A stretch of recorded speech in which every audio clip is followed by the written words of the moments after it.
Kaisa in your composition, so they are able to not only pick it up, but take the preceding fight afterwards with the cannon ult. Yeah, and I mean, this is just, as Mom said, they poked out Boogie. They have him at low HP. He had to flash. They know he's either in base or going back to his jungle to heal up, and they make this split-second call to go for this fight.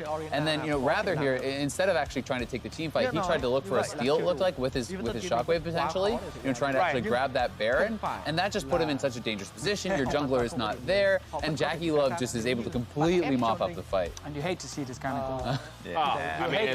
And Flash Wolves will hate to see that, because as you mentioned, this was their opportunity here to move to 2 and 3, face TL later in the day in Game 4, now tied in scoreline, and then maybe even make a case to challenge for 4th place and a trip to the knockouts. I mean, maybe even further, because we might be in a situation where if G2 wins their games today, IG will do the same. We have two teams who's moving pretty far up totally there. separated. And then Flash Wolves, SKT, and TL would have kind of been the fight for the following spots. So obviously really sucks for Flash Wolves. They can't actually close out the game, but also shows the difference in level. I think SKT and TL are like, they were watching this game in the first 30 minutes being extremely frustrated with IG, because it was so clear that the Shy was just kind of like, really running it down, even though he didn't have a reason to.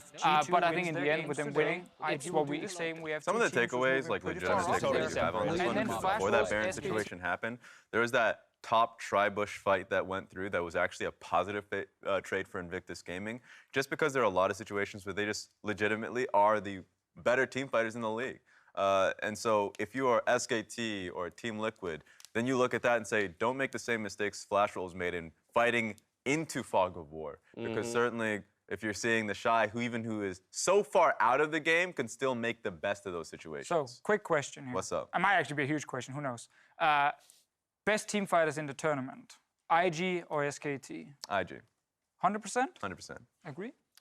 I would say so. I just think they're individually more talented than their opponents, and I think it depends what kind of team fight. If it's more like spread out and skirmishy, I almost always favor IG when they can break down team fights into these little pieces. Yeah. I do think in an established 5v5 team fight, Teddy is such an incredible team fighter, and SKT do kind of prefer to go into those scaling picks like the Corki as well. So then that's where it kind of comes into it. But I mean, IG are just too good, man. Like the old LPL analysts and mindsets will look at Invictus Gaming in 2018 and 2017. They didn't have that, right?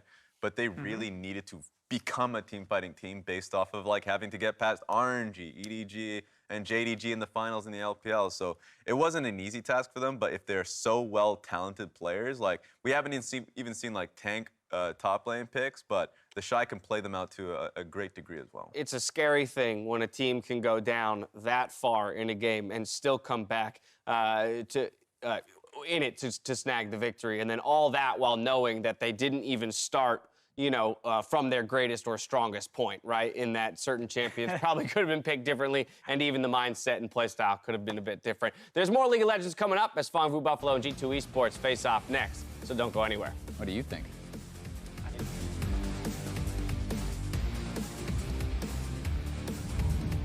Flash Wolves finding themselves a fight against the Shy, who jumped right into some of his own demise. But is there more CC? The flash in and they get it! And now a fight in the bottom side is going to be a trade on the supports. Gets answered back by Betty. Really on the true shot for Osh, knocked up by Braum. The flash over, Betty gets a kill, but he's got to watch out. Getting jumped back on by Ning, who pops in the ulti, gets some damage. Betty does go down. That's Baron for Invictus Gaming, and here comes the team fight. Slicing Maelstrom over the top. They've picked up one kill already. Traded back, though, as the Akali jumps in for a kill. For Jackie Love, already onto a triple. He's slaughtering Flash Wolves. He fights the Quadra. There, he's already gone. There's 2 kills picked up, and they're going to clean house here. How do we get the single kill before falling? And Invictus Gaming will take down Flash Wolves. Down in kills, but up in Nexuses. To change the world of gaming, you have to go beyond what's next. Break boundaries.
Welcome back, everyone, to MSI 2019, where I'm joined by Ning after IG goes 5-0 in the group stage.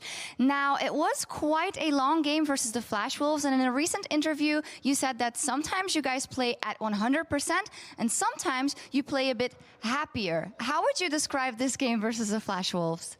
在先前的一个采访当中，你有说过，有时候你们的战队会全力以赴，拿出100%的实力，但有时候你们会玩得比较开心一点。那刚才对上闪电狼那一场的话，是比较偏向哪一方面？我觉得就是比较偏开心的吧，因为我凯隐都选出来了，因为这个也只有我们开心的时候才能选出来，我觉得。I definitely think it's more on the happier side of things. I already picked the Kane, and that's a champion that I only pick when we're going for the happy games. Okay, well, it was a great game to watch, and now IG is a team with many superstars, yet this MSI so far, it's been a lot about Ning. You've made so many big plays. You've picked the Kane, you've picked the Camille. What's it been like being in the spotlight so far this MSI? 刚那场比赛打得非常的精彩。那 IG 是一支拥有非常非常多明星的一个队伍，但这次似乎聚光灯都在你的身上这样子。那包括你有拿出像凯隐啊、青钢影这样子一个角色来使用，你觉得这一次在聚光灯下的一个感觉是什么？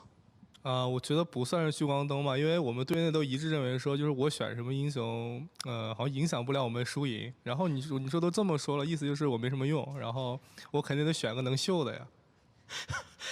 So I don't think I'm actually under the spotlight. Our team has a consensus. It's basically, it doesn't really matter what I pick. It doesn't really impact the influence of the game. You can actually say I'm useless in certain conditions. So I don't think I'm actually in the spotlight that much. If I can't impact the game, then I might as well give everyone a show. And that's why I pick these flashy champions. Okay, I see. Well, we love watching those flashy champions. Finally, you guys are now 5-0 in the group stage so far. What would you say makes IG better than all the other teams here at MSI so far? 目前 IG 战队已经拿到5-0的一个战绩，你会怎么样来描述为什么 IG 战队比其他人强这么多？我觉得在中国有句话吧，就我可能是我自己编的，就是说就只要有他们4个在，千条狗也能赢。So in China, there's a saying which is. I actually came up with this saying myself, but basically, if the other 4 members are on the team, we could win even if we had a dog sitting in my position. Okay, well, we'll leave it at that then. I think you're playing phenomenally so far. Ning, IG is 5-0. Up next, though, it's the hometown heroes, Phong Buffalo up versus G2 Esports. So let's head over to our casters. Ning said that IG could win even with a dog in the jungle. Now, keep in mind, they have proved this in the LPL this year. They played their team owner in one of their matches and won that game as well. They certainly are. What? I don't think it was jungle, though, was it? No, it doesn't matter. They can replace Jackulove. They can replace Ning. I think the only guy you can't replace is maybe Rookie or the Shy. Regardless, this team is absurd, but we have other squads on the Rift right now. Phong Buffalo and G2 Esports are going head-to-head right now. And I have to tell another fun story before we get into the game, and it is very much about the last time that G2 and Phong Buffalo met. It was at Worlds last year. The first time they played up against each other, Phong Buffalo actually won.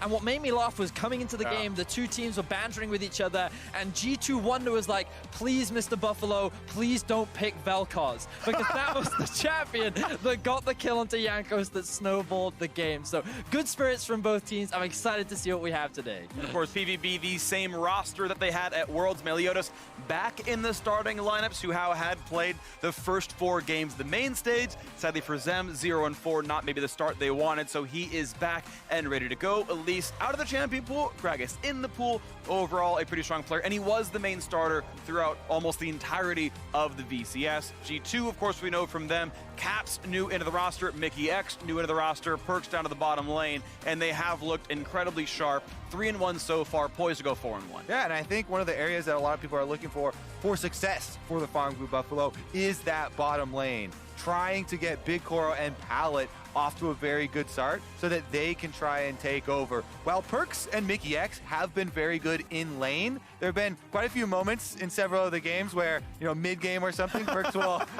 jump into a turret, say, and there are opportunities for them to punish. Meanwhile, we have the shout out Velkov, the flex pick extravaganza going through. Akali for Fongbu, Rise for the side of G2, and Velkov is still available. Yeah, definitely still. Love the little hover there from Jankos. Throwback to last year, but with Rise left up, no surprise that G2 would go for that. Papa Smithy made the statement yesterday that he believes G2 are in fact the best team at utilizing Rise, not just because of their ability to play the champion at maximum, but it's because there are 2 players that play him so phenomenally well, arguably even 3 with Perks on the roster. But so far, they're going to lock that one in along with a strong bot laner in the form of the Gap.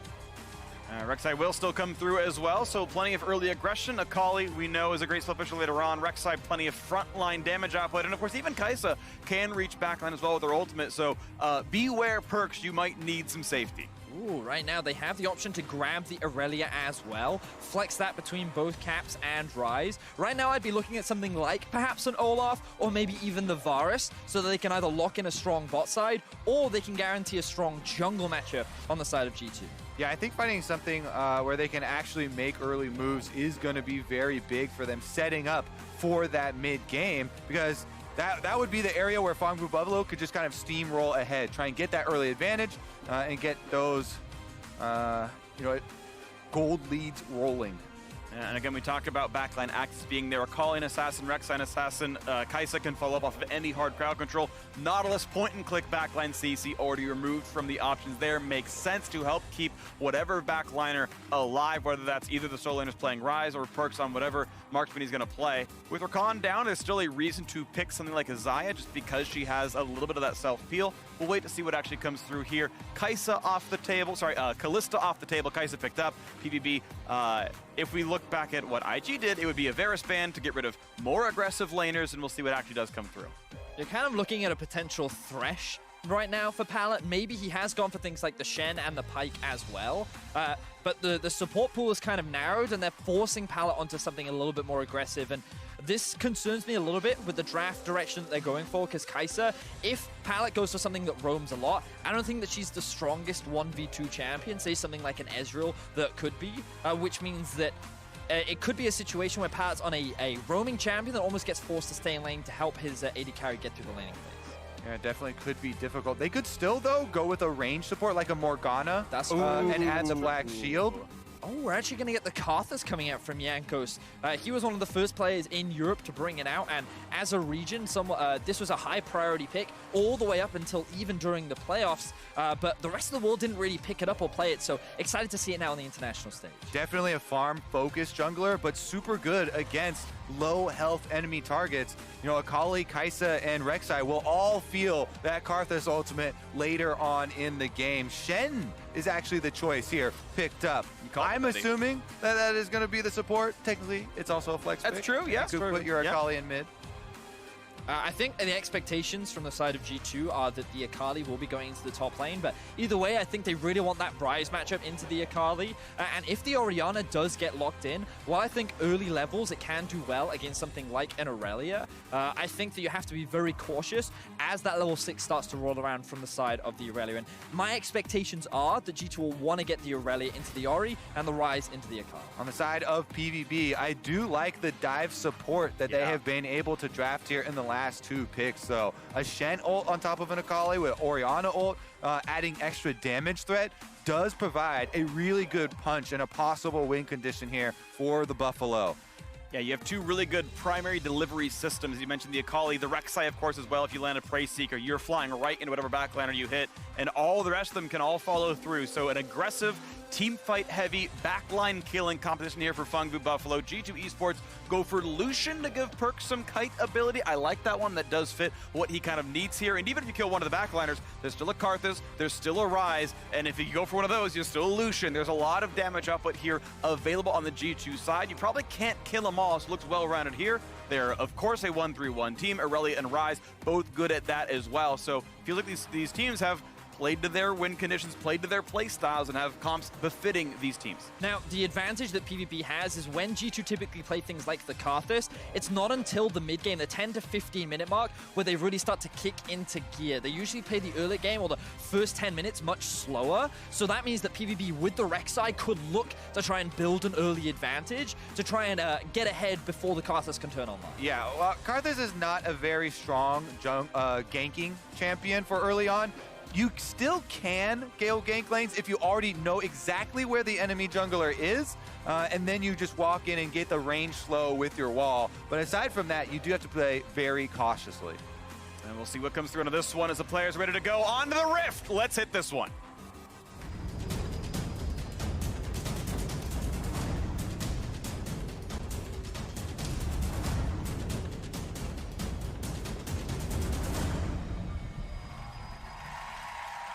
It's the last game of the first round robin here in the middle of day 3 of the group stage here at MSI, and G2 Esports have been a pleasant surprise, or at least a pleasant run through of expectations here for the European fans. They're 3-1, beating SKT in the opening game. Phong Vu Buffalo, a team they are now expected to beat based on current form. And a 4-1 run with a later on fight against IG is going to be something people are going to be watching for with the G2 squad. Regardless, they are here to give one of Europe's best performances that MSI has seen. Meanwhile, the Phong Vu Buffalo, this team has created upsets in the past. We already talked about Worlds last year. They were able to get nearly 2 wins against G2 Esports, and they were able to take down the Flash Wolves. And a lot of what we've seen from them in this tournament is that they've found early leads. They've actually found kill advantages, gold advantages, but then they make that one crucial mistake and they end up floundering and everything starts to fall apart. We saw it against the Flash Wolves. We saw it a couple times against Team Liquids in the play-in stage, and we just kind of want to see them convert those early advantages into an actual game win. This level 1, not as spicy as the last 2 IG games we had seen, and it's going to be a bit slower here as Caps and Null will do a bit of battle here in the mid lane as Null walks up, tries to deny some farm, and misses 1 CS, but he's okay. And we did talk about it in the draft where Aurelia against Orianna, typically a little weak in the early laning phase for the Aurelia, given that she is a melee matchup and she's going to be dealing with a lot of harass. We are seeing trading in the bot lane. A lot of damage for his Perks, and Mickey's not getting the knockup there. Perks running low, and the flash in! He had cleanse, not heal, so they've got the damage output and the kill at level 1.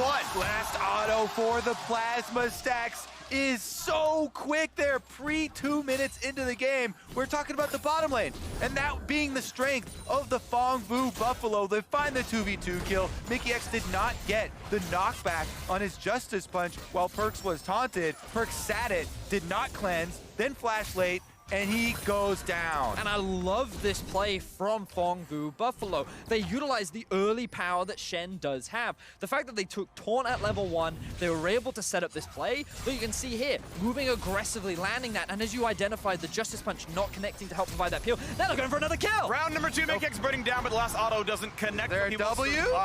No. No, he's not going to get this kill, but it's still a forced recall. Double summoners out of the G2 support. Now the only one up is that single cleanse for Perks, and bottom lane is massive here for PVB. Really has been the standout for them at this tournament. We'll see what they can do, because a lead from the bottom side, if you can get your Shen to level 6, that is transferable across the map for them, and it really does put a stop to a lot of those all-in plays. And look, now that they have priority in both mid and bot, this has allowed Meliodas to invade into the enemy jungle and steal away Jankos' blue buff. So this early game, the first 10 minutes of the game, we talked about it. This is the window that Phong Vu Buffalo should look to take advantage of. Oh, does he flash the wall? Does he flash the wall? Caps only has flash. A flash knockup is a death. He doesn't go for it. Equal ends up. He's waiting for that. He has E into flash. There's a Q. Just stopping the recall here. They've got Jankos in the backside. If they go for it, Jankos is coming. He's going to get stopped. He flashes over the wall, gets a bit of a reset, finds a stun. He's running away. The flash to follow. Meliodas can just die to Karthus. They're trying to put the damage down. There's the first kill picked up, and the second. Now can he dodge the Skittles? Can he get away from it? Meliodas with the second kill, and he gets away with it. 3-0 Phong Vu Buffalo.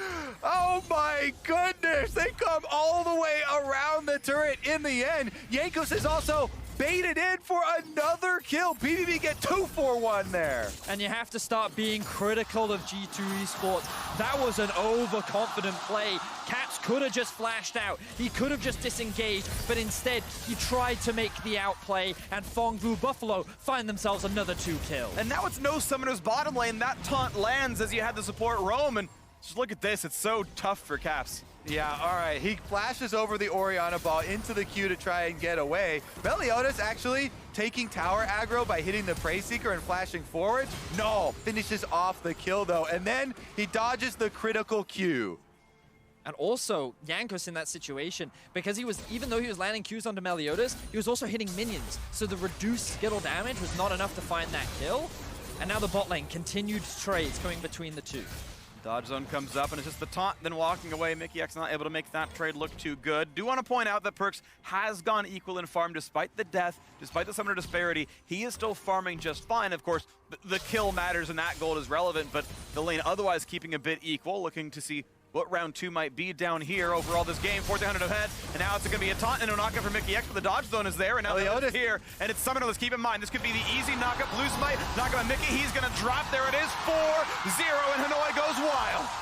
Oh my goodness, the Phong Buffalo are standing tall today, continuing to throw out these plays, so aggressive and finding the rewards. Beautiful. You got another fight. Phong. Caps gets decent damage. All right, back out, but he's at half HP, and suddenly Meliodas here yet again finds the Q, but he's not in range for a knockup. This could be enough. Not just quite able to walk away. Whew. European fans are sweating right now as they see, oh, thank God, Caps finally gets out of that situation, because Zeros was even making his way down towards the middle lane. But the Buffalo, they bring in Meliodas for today's game. Duhao has been the primary jungler for them for the first 2 days, but so far, his early pressure with the Rek'Sai, been involved in 3 of the 4 kills, and now Mickey could get caught out once again. Ignite is on. Aftershock now times out. The Summoner's coming up. Nice shockwave into the Unburrow, and it's 5-0 in 6 minutes. With supports on the roam, Pallet finds the taunt here once again, getting MickeyX, and another kill going over to the Buffalo. That one, though, was picked up by Rek'Sai, who now has a bounty on his head. That is something that is fairly risky, because Rek'Sai is definitely a burstable champion, but my goodness, that is going to help with the snowball. You get an early Warriors, and the burst damage is insane. And now I want to see Phong Buffalo keep snowballing this lead. They are in such a perfect position, but they've been in this position many times before, so get as many kills as you can, build up what advantages you can before the casters hits that level 6 mark, and now we get to look back at MickeyX getting caught out. Yeah, he sees the control ward pop down there in the brush, doesn't really react quick enough, because I think that G2 were probably had their eyes in an offensive look there, looking for the play they wanted to create on mid lane, and Pallet just walks up, he lands the taunt, and the follow-up is there once again for PVB. And now a fight for ward control, and that's Pallet who knocks that one down. Controller goes their way. As we take a moment, the 1 point of strength. G2 is winning top side. Wonder with the Rise pick into Akali does have a huge advantage up there on the top side. Akali now approaching that level 6 point, but again, it's been about bottom lane. And they're going to find yet another knockup on a MickeyX. First flashing away, but there is not an escape route easily for the Galio. Does have flash, not going to be able to burn it in time. Big Kuro takes him down. 0-3 for the G2 support. And Meliodas, he's just stealing away the jungle camps. He's now hit that level 6 mark, and Jankos, he cannot answer with the Karthus. There have been no, well, outside of the mid counter ganks that fell apart, Meliodas has just had his number, and while Perkz flashes out, Mickey is just left to deal with the 3 members. He can't flash away to safety. He knows he's going to go down.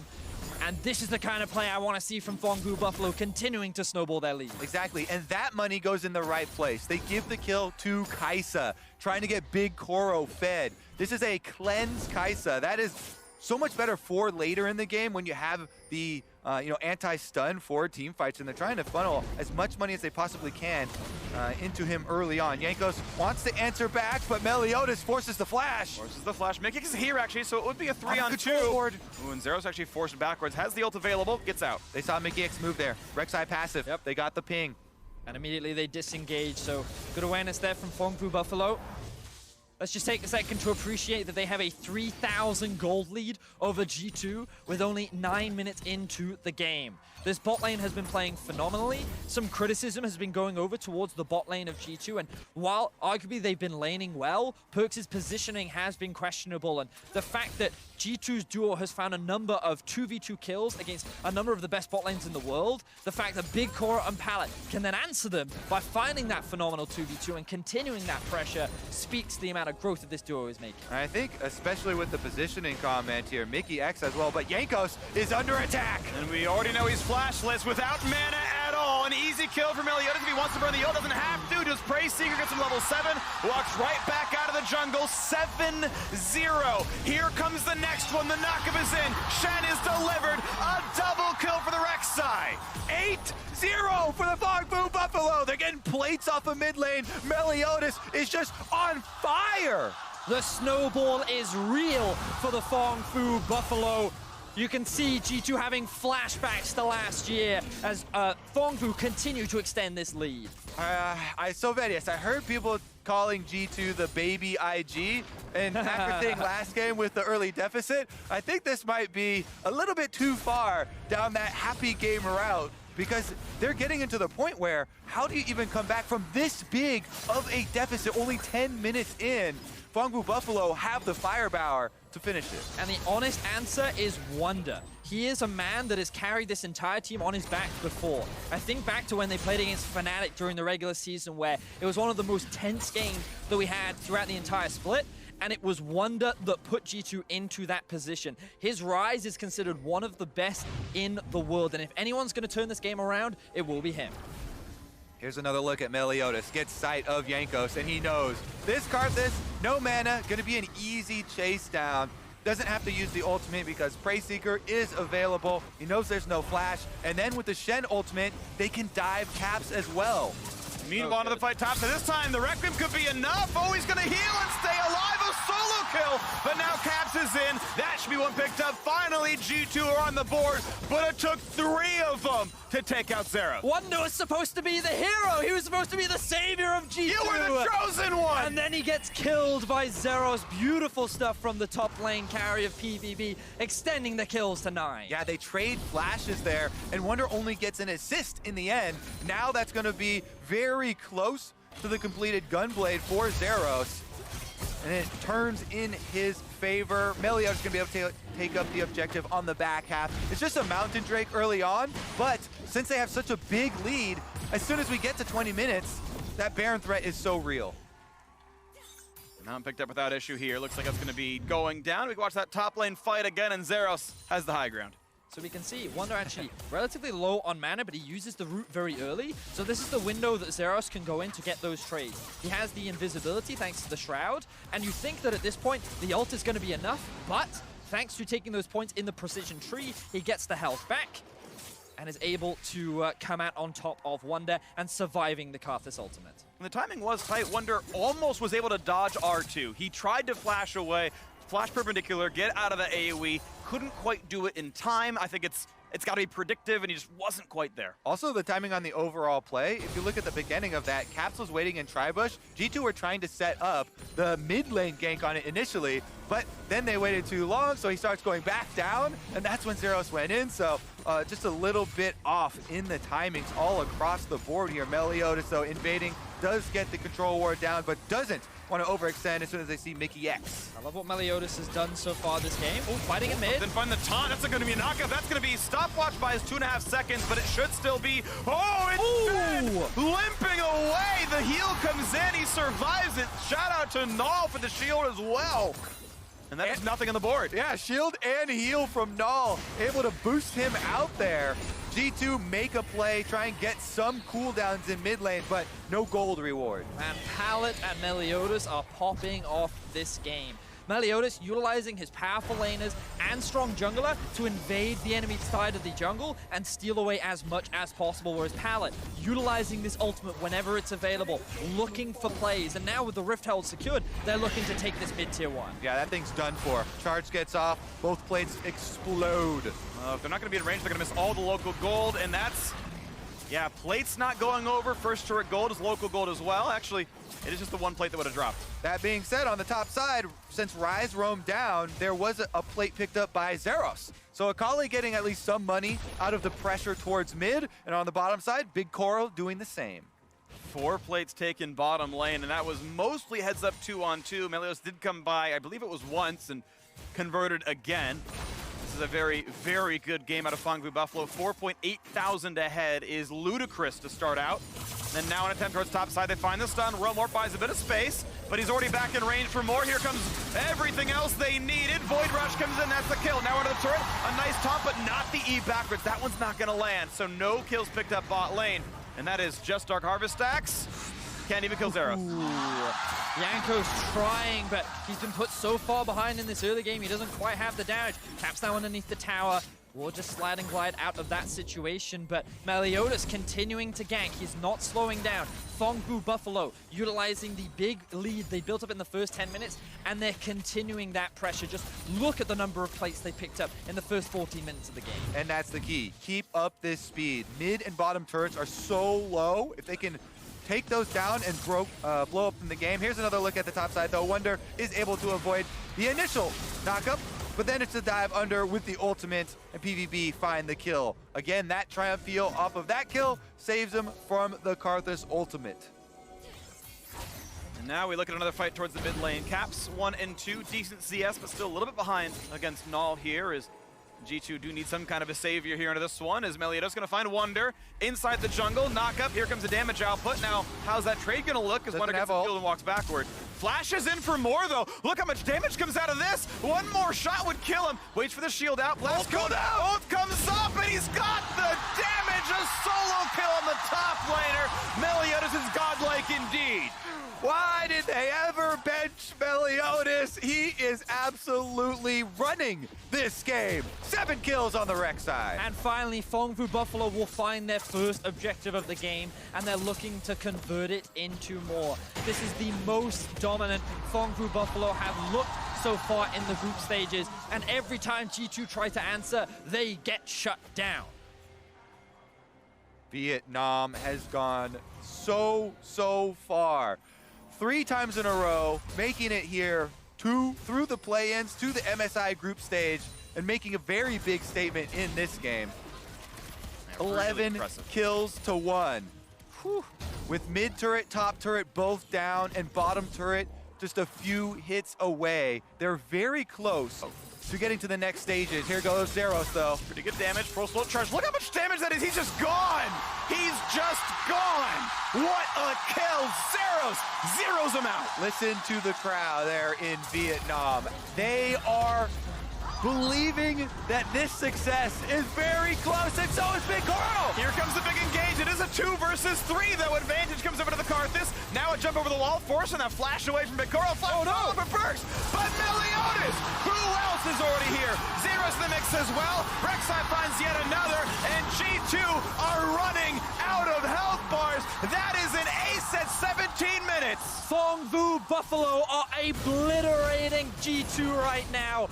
Like, it looks like that they're trying to take the IG approach. They're going for every fight. They're trying to keep every member alive, but they cannot repeat the success of IG. And Fongfu come out with 4 kills for 1.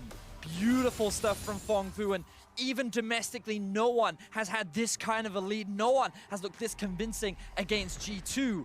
Such a beautiful stop from the side of Fongfu. All right, let's take another look at how this one starts out. Big Koro just ults right on to Mickey X. And even though Pallet is the first casualty here, when Big Koro flashes over and Perks tries to answer, Meliodas is there to get the knockup, then follow through with the rest of the play. Zero's completing the teleport on the Akali, and they pick up every last one of those kills. And note, that would have been an ace had Jankos' passive ran out just a little bit earlier, because Wonder was dead in that whole fight.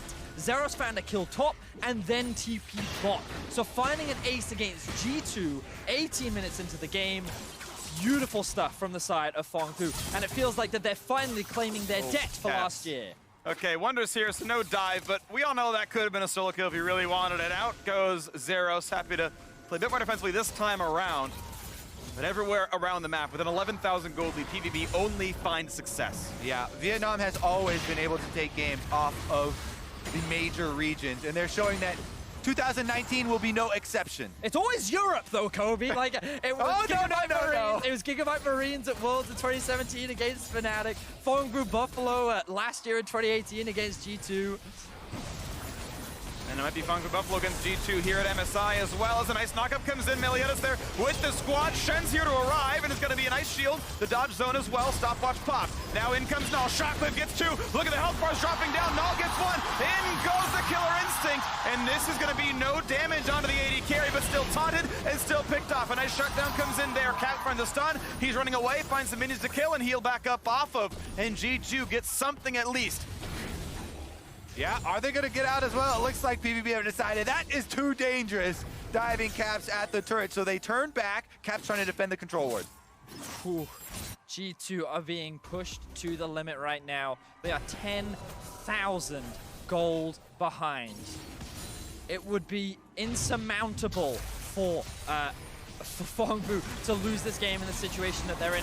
Honestly, this is like one of the best case scenarios for G2 where this look like they have a numbers advantage, even though the Shen ult comes through, but they're at such a massive deficit. Even Pallet is tanking up 4 members. Enough time for Null to come in, land the shockwave, and swing the fight in PVB's favor. Yep, definitely a big stopwatch there. Did buy an extra kill, but again, a 1v1. Look at the damage up, but can't quick execute. Will not be flashing forward for any more of it. But you can see how much damage that deals, and until a stopwatch comes in or something else to immune more of the damage, maybe some more MR, it's going to keep being that difficult. Zero so far ahead of his opponent, individual gold-wise, 2,000. I will say, these bounties here on the top half of the map are probably the next target for G2. If they can find some of these kills on the key members, then that would be their hope in coming back in this game. They do have a Karthus on the team. That is guaranteed damage output for later in the game. It's just that Phong Buffalo have such a giant lead that is incredibly hard to get any of those bounties. Meliodas has been destroying this entire game on the rec side. It doesn't look like it's going down anytime soon. And honestly, when Phong Buffalo have had leads, it's been 2, maybe 3k gold, and then they've made that mistake where one team fight could swing the game back in the opposite team's favor. But this time around, even if Phong Buffalo make a mistake, maybe 2 mistakes, I don't know if that's going to be enough to immediately close the gap. So at this point, to me, it feels like G2 are really relying on a miracle to come back into this game. Well, a clean ace 5 for 0 would be about 4,000 gold with all the bounties considered. That gets you halfway there. About a third of the way there. The gold lead now closer to 12,000, but that is the road forward for G2. And G2 have had huge plays in this tournament so far. Just yesterday with the Flash Wolves, that Baron 2v4 by Caps and Wonder are the types of things that we're gonna need to see from this team right now if they want to turn it around. Meanwhile, Phong Buffalo want to show that they too can push in and finish the game with this type of lead. They have the vision on Baron, but they have to do the work of clearing out those G2 wards. Here looking at the next attempt. Shotgun's gonna find Mickey X. They're gonna have a lot of damage in, and he has no way out. The ult's not gonna get through. Big Koro is gigantic, 5-1. Now looking at Jankos over the wall, back through the base gate. He will stay alive, but the Siege can keep pushing in 5v4, waiting for the next wave. Yep, minion wave pretty far down there, halfway down Summoner's Rift. There is a Mountain Dragon available. If they pick that one up, the Baron does become very easy to burn through. They might not need it though, because they've already got one, and they've got control of the area. All right, they're going to start this one up. This is G2's opportunity to come back into the game, but can they even approach? Can G2 make the miracle still happen once again? It's a flashless Karthus, so it has to be a lay waste over the wall, and with Taunt, he can't do it. There's the pickup right there. Baron is on, and it's still a 5v4 team fight. Mickey X cannot join. His ult is on cooldown. Walking over now.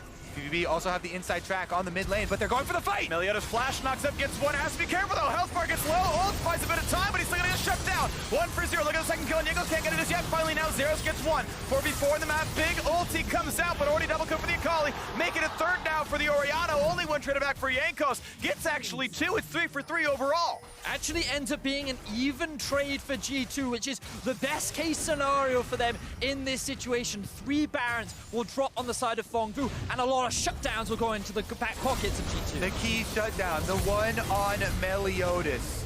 is taken by G2. Here's another look. Again, they had the inside track on the mid wave here for PVB, yet Meliodas flashes in to force the fight. Getting room prisoned up, he goes down first, and then it is G2 able to use the Karthus ultimate to guarantee the damage on every single member. And remember that Phong Vu Buffalo, it's understandable why they went for that fight. They had a 10,000, I mean, they still have an 11,000 gold lead, but the reality is they didn't need to. With the gold advantage that they had, they could have looked to play it safe. They could have looked to split up the map, but unfortunately now they've lost 3 Baron members. While that doesn't stop them from being able to siege, it definitely means that G2 have a smaller window to farm and stall out and wait for another opportunity to bounce back. G2 fans saying at least they have a window though. Yeah. That team fight was definitely a big move for G2. Let's see if Phong Vu Buffalo can still bring the Baron buffs they have left to continue to take down these towers. Now they're gonna pick up the Mounted Drake. They're slowing down a little bit after that mistake. Baron power play essentially neutralized those shutdown gold, basically counting for the fact that Baron's got 1500 itself, and now we look at the siege continuing. Baron buff is there on pallet on the Shen. He can get around the map. The ulti back available here. Zeros, though missing the buff, can get a lot of damage on top lane as well, as we see that turret take some licks, and G2 are trying to play for this bottom lane pressure. They're trying to go for an actual kill here, going for a fight, as there's no one answering the Akali. That will be gold in the pockets. Slowly but surely it gets whittled down. Meliodas here to make sure they have the rest of the DPS, and that will be turret number 6 for Phong Vu Buffalo. And I'm just kind of looking at where the biggest gold discrepancies lie, but I might not have time. Shockwave. Giant Shockwave distortion hitting pretty heavily, and it's half HP on memory. Many of those members. G2 forced 2 back to recall. So that's where one of the biggest gold discrepancies lie. The fact that Norl is 3-0 and 8 has decided to go for the Magi Soul Stealer and is now working towards what looks like a death cap as his 4th major item. He is so far ahead of his lane opponent, but the biggest discrepancy is between the 280 carries. Big Koro has 3,000 to 4,000 gold over Perks. He's completed his 3 core items, and he is so terrifying to deal with in these upcoming fights.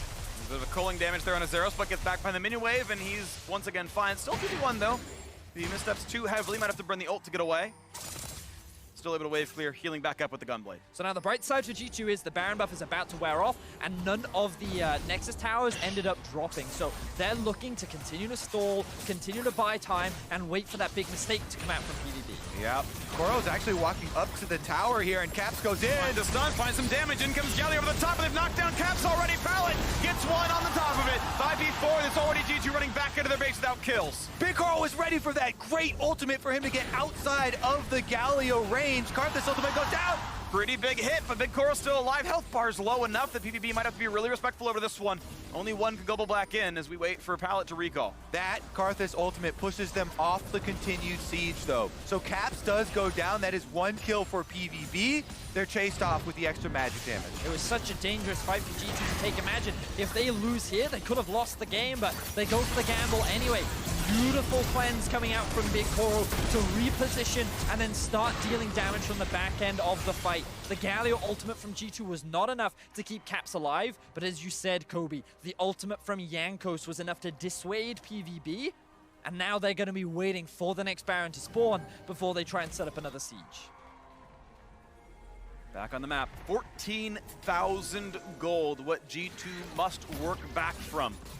They've been able to, amazingly enough, fight close to equal though. Yes, the last fight was a 1-for-0, but there were elements there that maybe it was a chance. Phong Vu Buffalo, of course, very, very far ahead and waiting for the next round of objectives. 1:15 on Baron Nashor. You expect them to just play for this top river and say, okay, we'll claim that, and that'll be how we push the game out. And gold is one thing, but we're looking at specific items. Jankos wants to complete his death cap on the Karthus, and 2 more levels for that level 16. That is a big break point, because up until then, they're just going to get out DPS. Yes. You mentioned already the extra stacks in the Magi Soul Stealer there for Null in the mid lane. Pallet does get auto-attacked. Gets stunned, and the team is joining in now. Rise showing up as well. Is there going to be a re-engage? Pallet getting dropped a little bit lower. A flash wall finds a slow into Null, but the shockwave forced him to disengage. But now this team is stuck in the middle of the Summoner's Rift. Looking now towards Meliodas, getting some damage down. Void Rush pops, get knocked up again, has Guardian Angel. Now towards the backside, Caps at 12 health, and Big Koro takes in the mid laners. Meliodas knocks down the support as well. So it's a 4v3 to keep pushing, and keep pushing they will. Looking at Jankos, the damage is there. The ulti not quite up. So it's going to be the push now towards the mid lane with 4 alive versus 2. That is it. PVB can get inside the base now. Bottom turret's almost dead itself, and they are running a 4v2 power play. And G2, they tried to force a fight in the mid lane. They thought they could catch Null out of position, but it was Null baiting G2 into the fight, being drawn out of their base. PVB will finally secure their first inhibitor of the game, and maybe they can immediately transition it into a Baron. 10 seconds on many of the respawns. Baron is already there and available, and there is no Jankos for more than 12. If they want to rush it down, they probably could. Double Mountain Drake makes it easy. First, they're going to grab this red buff, though, and Meliodas will get the regen out of it. Look at Null. Yeah, I think they definitely are going to go for it here. Double Mountain Drakes, inhibitor down in mid lane, giving them extra pressure. Will G2 get any sort of vision? Mickey X is the one heading towards that area, but he would have to steal it with a Galio Q. Without ability power. Seems unlikely, but we've seen stranger things. Not going to happen. Good smite. Meliodas grabs up Baron number 2 and stretches the gold lead even further. Zeros is level 18 now on this Akali, 29 minutes into the game. Level 17 for Null. Fongfu Buffalo are looking so clean, and this was just Caps thinking that he had caught Pallet out. He thinks this is great. If we commit all these members, we can go for this play. Because look at the minimap, you can see that actually a number of PvP members are kind of split apart. Unfortunately for G2, they can't lock down Pallet. He flashes out, and then G2 are kind of stuck between a rock and a hard place. Exactly. All that PVB wanted was a fight with G2 outside of turret range. And then being able to lure them through the mid lane then allows Meliodas to force it. Even though all the members aren't there at the beginning, they're able to force the team fight. They pick up the extra kills. Baron buff number 2 means that this exposed inhibitor will not live very long. And here's the play yet again. G2 not trying to give up too easily. A flash of the wall keeps the mid laners safe, and of course, Gallia showing up a little bit later than that comes down, but G2 now forced to once again walk away. Meliodas leading the charge in. No has Guardian Angel, finds him, knock-up in comes Victoria, trying to duel against Wonder.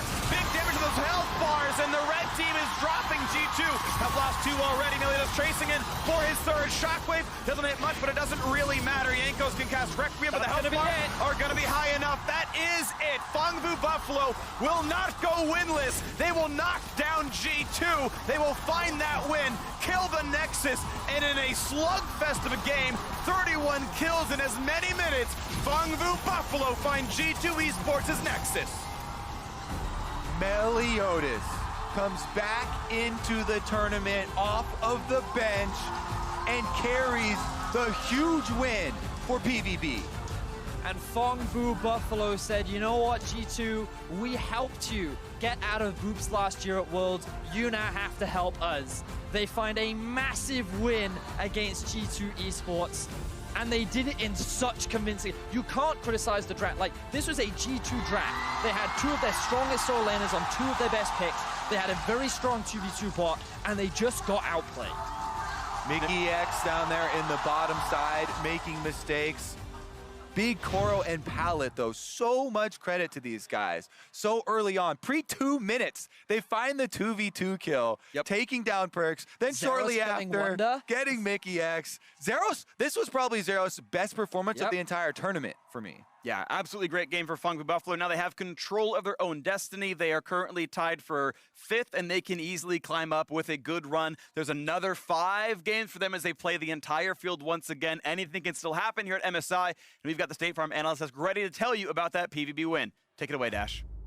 Time to cry. Thank you very much, Freak. Fongfu Buffalo gets to put a tick in the win column, and not just a tick, but that was a shellacking of a victory here against G2, who was positioned as the 2nd best team in the group stage so far. You don't get to see that a lot. It was an unfortunate point. Dude, this game was actually so well played by PVB, and it starts in the bottom lane. Mickey obviously ends up selling out his AD carry here quite a bit. Perks ends up going down. Mid lane then Caps drop low in a 1v1. And then you suddenly have a Rek'Sai sitting around who's tower diving him, getting kills. And this reminded me a lot more of the PvP we saw against IG. Also the one we saw in play-ins, where there's a lot of focus on these early plays. And it's Happy Meliodas Day. He's back. I remember when we asked, why Suha was coming in, just as a question. It was more so the idea that I mean, Meliodas was sick, he was ill. And so the fact that Meliodas, who carried them through play-ins, finally gets the chance to come in during the main stage, and he comes in and an insane victory. Like, he gave him such a huge lead in the bot side of the map. That early game was entirely dictated by him. Yeah, I mean, he played it incredibly well, and it was interesting to see, you know, the Rek'Sai coming out against the Karthus, because, you know, one of the things you mentioned as the Karthus gets locked in is that it's like, hey, if G2 perform really well with that, that's yet another thing opponents have to be worried about in draft for them. You have to give respect to even that on top of the plethora of flex picks that they already have. But clearly, Meliodas was able to handle it, and it's, you know, always been interesting to me because in the LEC, Karthus jungle had been much higher priority than in some of the other regions. And in talking to junglers from some of those other regions, they had usually told me the reason they are worried about playing it is that they felt the early game could be exploited, that people who are really pushing the pace, sometimes you can't match, because it is a slower paced game that you're playing with that jungler. Exactly, like his clear is fast, but his ganks in the early game are obviously not very strong. And typically, you are trying to power farm to level 6, and then you have strong laners that can protect you. And when you hit level 6, you start forcing these plays individually, like 1v1, 2v2, even without Karthus being there, and he can obviously ult down. But Rek'Sai gets a free game here in terms of ganks. You're not scared of the Karthus ever really counter-ganking you, and that's what we got to see. The moment the lanes got ahead and the Rek'Sai was around, boom, boom, boom, G2 done. 10, 1, and 12 is enough to secure him MasterCard player of the game. That's a solid KDA to say the least, and I think in concert with your point there, Deficio, about the early game and the ganks that were kind of afforded to Meliodas, you have to kind of turn a critical eye to the G2 bot lane here at this tournament. Has shown to be a liability at times. Not just Mickey X, but Perks as well, kind of the two of them together. It's definitely too easy for people to get some of these kills against them. They're not really getting to trade back for a lot of things, and that is an issue for them. We know Mickey's not playing at 100%. I think he said himself it was 80% he's at right now. But meanwhile, they have still managed to win games through the solo laners and Yankers. But they couldn't in this game either, so I feel like this was the entire team collapsing early. And I'm actually very happy to see PVB not do what Flash Wolves did, and end up throwing away this huge lead, but actually be able to close it out. Yeah, it was a much smarter game from them. And in particular, I want to focus on Zeros, someone who out through the entire tournament has just not been playing well. That was his best game, and that was the end of the Akali. Just 1v1 being able to take that matchup. Of course, help came eventually, but it's nice to see that all members were confident after what was essentially the first 2 days of just getting slammed.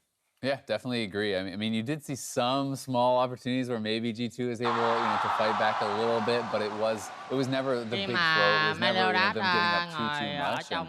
And I think, for G2, certainly a disappointing game, but they're still very well in control of their destiny. They're still sitting with 3 wins, and we are now at the end of that first round robin. And it does get a little bit more interesting with every team having picked up a win. If Phong Vu can actually start to step up with Meliodas and challenge more of these teams, if Flash Wolves can replicate some of the things that were going well for them against IG, then the tournament becomes more of a bit wide open. And that's why, looking at this result, I'm not scared regarding G2 and their chances of locking in a second place. Obviously, first place is suddenly a little bit further away.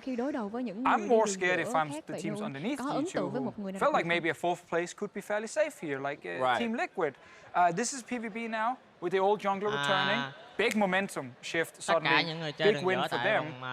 They can grab another one. It doesn't have to be later today, but tomorrow, when they face Team Liquid, when they face Flash Wolves, there's a couple of wins you're looking at that can potentially show up, and then you start getting a bit scared in that 4th place. Yeah, my expectations are shaken. I thought for certain, like, the top 4 teams, also including Team Liquid, and then going into the second half, I'm saying, well, Phong Vu Buffalo have actually grown. Even when Suha was playing, I saw them starting to play a lot more slower, which you could say, to be fair, is like not their style, but now they're mixing a lot of them while now having their main jungler back into the roster. So that's a matchup that I just want to be able to. Yeah, we will have to track all of these teams as they gain or momentum shifts in the standings itself. But as you mentioned, Azale, with every team now having a win through the first round robin, it will make that second round robin all that much more interesting. We're going to get some thoughts, though, from Pallet, who's standing by.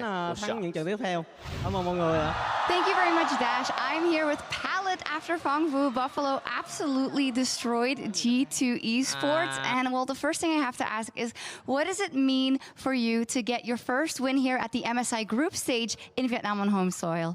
Thì đầu tiên là chúc mừng bạn vì đã có một chiến thắng đầu tiên trên sân nhà của mình ha. Thì bây giờ bạn đang cảm giác như thế nào? Cảm giác rất là vui vì luôn được mọi người ủng hộ rất là nhiệt tình. So I feel absolutely happy because I always get cheered by the crowd. Could you describe what the final moments were like when you were finally killing the Nexus and you saw the crowd erupting for Phong Vu Buffalo? Bạn có thể miêu tả cái cảm xúc của mình khi mà mình đã cuối cùng cũng hạ được cái nhà chính của đội tuyển G2 hay không? Cảm giác của tụi em thì cứ tập trung đánh trong trận thôi, chỉ cần bình tĩnh giữ là chính mình thôi, chứ đừng có kiểu hừng quá là bị mất tập trung, cho nên là không giành được chiến thắng mấy trận trước. So our feeling is that we are trying to be most focused as much as possible and try to be calm throughout the games so we would not make the same mistakes in the previous games. Yeah, it was of course a very important win. You guys have gotten very close to winning, but this is the first time that it actually worked out. How are you able to set aside G2 Esports so seemingly easily in this game? Thì điều gì đã khiến team Phong Vũ của mình đánh bại đội tuyển G2 một cách dễ dàng như vậy?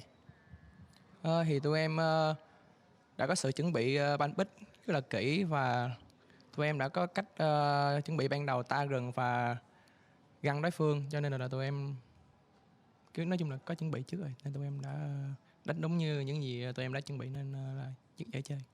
So we have a very careful preparation, especially in the pan pick phase, in order to give us comfortable picks. And also we have like early gank in the jungle that give early advantage. So that is the main reason to our victory. Now, of course, there is still a chance that you can qualify for the knockouts, but you will have to win a lot of games from now on, and we know that you can do it. But what do you think it will take for Phong Vu Buffalo to get to the knockout stage of MSI? Bạn nghĩ là Phong Vũ Buffalo cần phải làm gì để đến được vòng loại trực tiếp của MSI tại Đài Loan? Em nghĩ tụi em cứ là chính mình thôi, đừng có hừng quá, tập trung lại, đừng để bị mất bình tĩnh. So the most important thing is that we will have to be ourselves and be calm throughout the games, and that will be what will leading us to MSI elimination round in Taipei. Well, if being yourself is playing like this, then it is absolutely fantastic. Thank you so much, Palette. Thank you, Zong, for the translation as well. We will take a quick break, but when we come back, it is Flash Wolves up versus Team Liquid. Don't go anywhere. If they go for it, Jankos is coming. He's gonna get stopped. He flashes over the wall, gets a bit of a reset, finds a stun. He's running away. The flash to follow. Milios can just die to Karthus. They're trying to put the damage down. There's the first kill picked up, and the second. Now can he dodge the Skittles? He wants to burn the ult, doesn't have to. Just praise Seeker, gets him level 7. Walks right back out of the jungle. 7-0. Here comes the next one. The knockup is in. Shen is delivered. Meliodas flash knocks up, gets one, has to be careful though. Health bar gets low, ult buys a bit of time, but he's still gonna get shut down. 1-0, look at the second kill, and Nichols can't get it just yet. Finally now Zeros gets one. 4v4 in the map, big ulti comes out, but already double kill for the Akali. Making it third now for the Oriano. Meliodas leading the charge in, no Hasgard and Angel finds him, knockup in comes Big Cora, trying to duel against Wonder. Big damage to those health bars, and the red team is dropping G2. And in a slugfest of a game, 31 kills in as many minutes, Phong Vu Buffalo find G2 Esports' Nexus.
Welcome back to the Vietnam National Convention Center in Hanoi.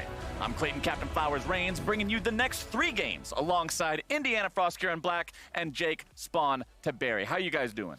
Yeah, really well. What a fun game of day of League of Legends so far. That last game in particular was such an upset on the side of Phong vu Buffalo. Yeah, I'm still not really clued into it. I'm watching, so I'm like, this is explosive gameplay. Wait, I'm LEC. I should be sad right now. Yeah, you're supposed to be rooting for your representatives. I couldn't help it. I was just excited. Yeah, it was a really exciting game last time around. The Buffaloes got to shake things up a little bit towards the end of the first round robin, but we are now officially over the halfway point as we've got a huge matchup coming up next. Team Liquid look to defend their 4th place against the Flash Wolves. Certainly do, and the last time these two teams played against each other, it was a very one-sided affair in favor of Team Liquid, looking to replicate that performance. Yeah, it was the unfortunate Nocturne performance. Didn't find a lot of those cooldown windows, and that kind of feels like the story of Flash Wolves, that they have these opportunities that they can figure out what their win conditions are, but in the early game, it's just not translating. But across the board, that's kind of the similar story with TL. Yeah, it certainly is, and this is a North American, I guess, squad across all the teams they've sent, and they do struggle to adapt to these international tournament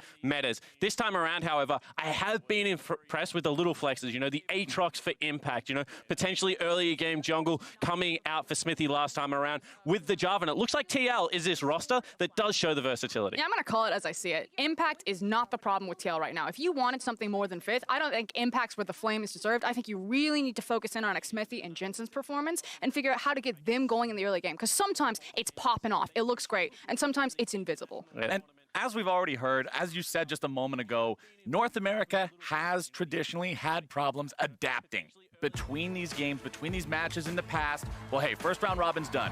You only get to play each other team in the tournament twice throughout group stage.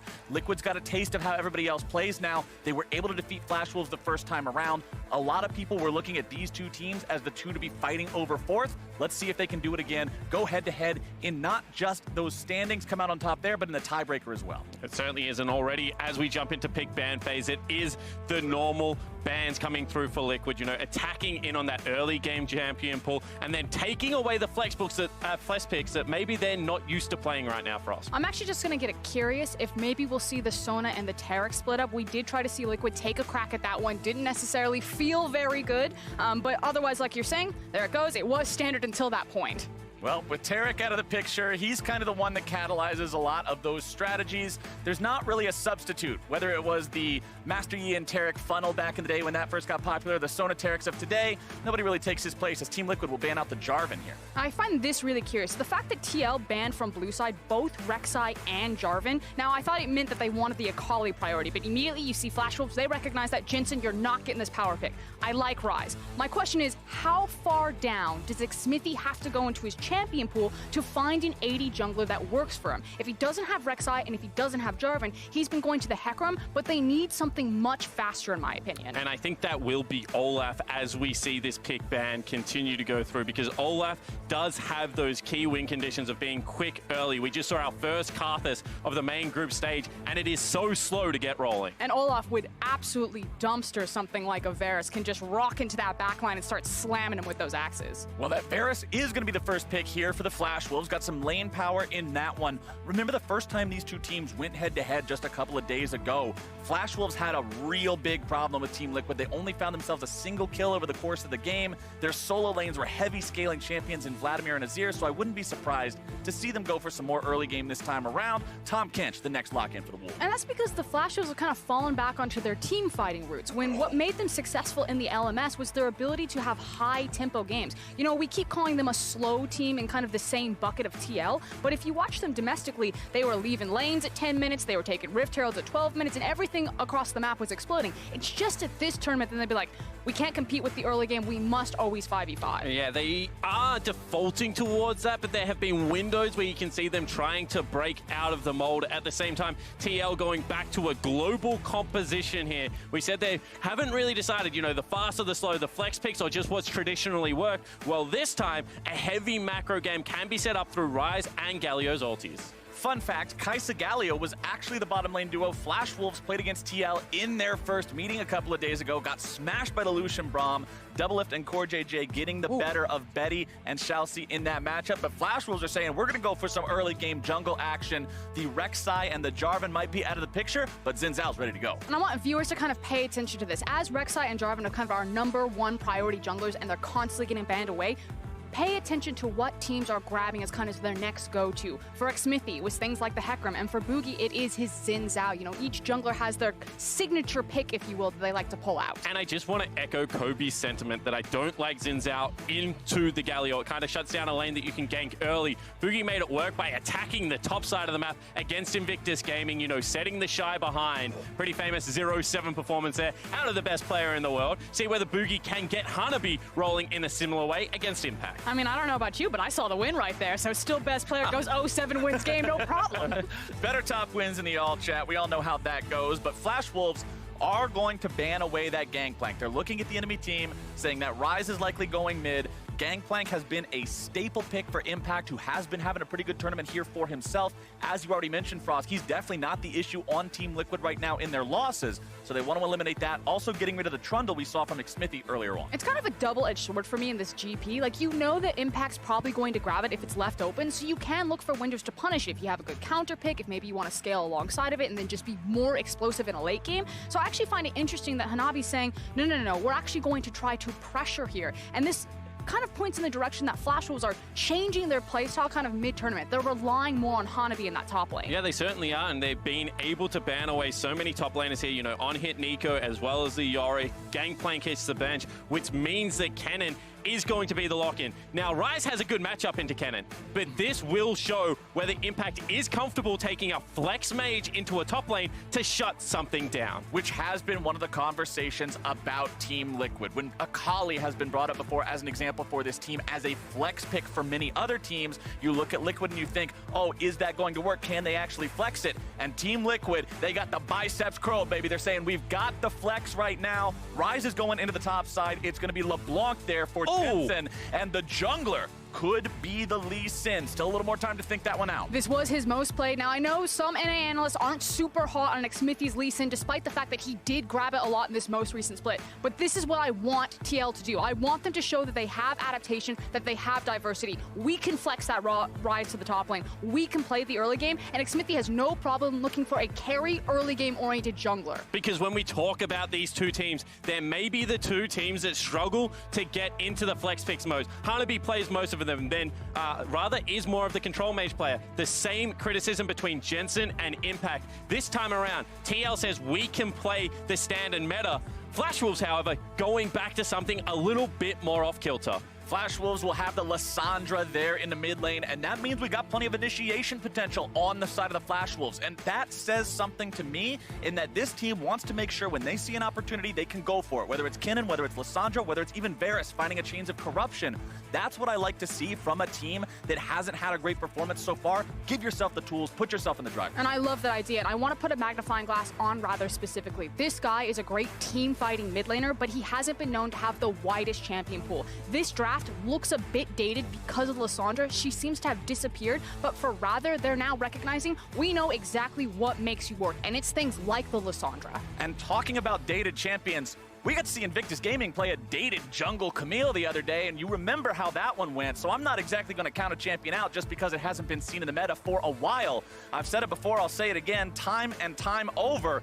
Follow your heart, play your game, win with the League of Legends that you know how to win with. And if this is the strategy that can get Flash Wolves going, they need to start picking up wins wherever they can.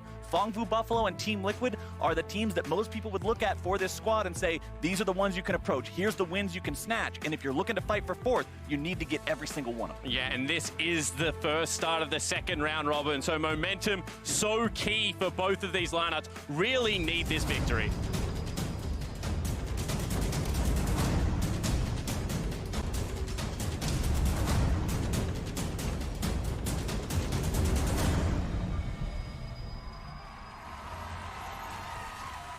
The teams are out onto the Rift, and it is match number 4 of the day here on Summoner's Rift. A rematch between Team Liquid and Flash Wolves. the two teams a lot of people are expecting to be fighting over 4th place here as Jensen makes his way into the mid lane, rocking that IG skin, not just a chroma. Yeah, it looks very, very fly there. However, I want to hit on why Lissandra was forced out of the meta. We said what hasn't been seen all that much. However, nerfs coming in on this patch meant that the Q cooldown level 1 has gone up to 10 seconds. That means it's so hard to contest the first wave. Wave clear, a crucial way to shut down a roaming assassin. So I think Rather must be very confident to take this matchup into a LeBlanc. And how it kind of bleeds into Boogie in that jungle is if you look at the likes of Varus and Tahm Kench, depending on how Doublelift and Core JJ play this, suddenly the whole bottom side of the map might be really dangerous for Boogie to enter. So this puts more emphasis on Hannah being at the top lane, which makes the flex pick of taking that rise up there to try to get that good matchup so much more important for Impact. He can totally pull the pin out of everything that Flash Wolves want to do if he just dominates Kennen up there. And we have seen Impact, as I said during Champion Select, have some very impressive games so far in terms of his individual performance this tournament. He's the one that generally when people look at the Team Liquid roster, they say this could be the guy that you're most likely to see falter. There's so much hype around the acquisitions of Jensen and Core JJ, Doublelift and Xmithie, known as the best in their roles in their region. Impact's the one people have had some question marks around, but he's really been stepping up so far at MSI, and I think this is another great chance to prove himself and prove his caliber of player as Core JJ goes in for the taunt here bottom side, not gonna find. And why we kind of have the camera looked at this bottom lane, I want to challenge some of the preconceived notions that we have about Varus Tahm Kench versus the likes of Kai'Sa and Galio. Although I'll hold it, a little bit of back and forth. The idea is that Kai'Sa and Galio are trying to control the lane through their all-in potential and their massive damage output. Whereas Varus is there with the Tahm Kench because he just wants to contest the shove, and it really will come down to how you play this 2v2, who feels more comfortable in these matchups, because it really can swing either way, depending on who's piloting those champions. Yeah, and at the same time, Tahm Kench has always been one of those supports that packs a surprising punch. If you ever overextend onto him as a melee champion, now you have a look at JJ playing the Galio, Xmithie on something like the Lee Sin, you expect it to be a defensive lane, but bottom liners have shown us in the past that it can flip either side. Both junglers are on the top side of the map right now, though. You can see the On My Way ping coming out from Boogie, indicating he wants to head towards that top side.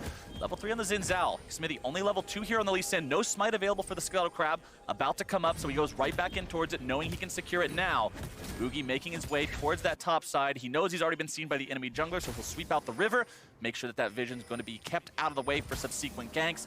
As Xmithie heads back into his own jungle. Both of these guys very much aware that the top laners know they're around. There's not really a play to be made up here.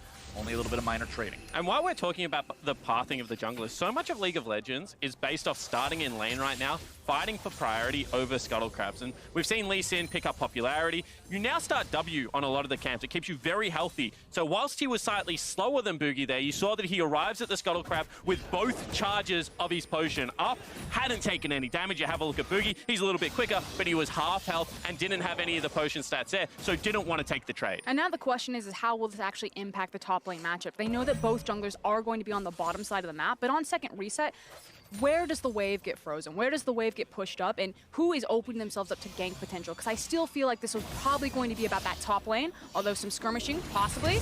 Xmithie going in. It's going to be Boogie who acquires the Scuttle Crab, but Xmithie's able to find the better of the trader early on here. Going to keep continuing forward. Aggressive ward hop to stay on top of Boogie. Sonic Wave number 2 likely going to be ready here in just a moment.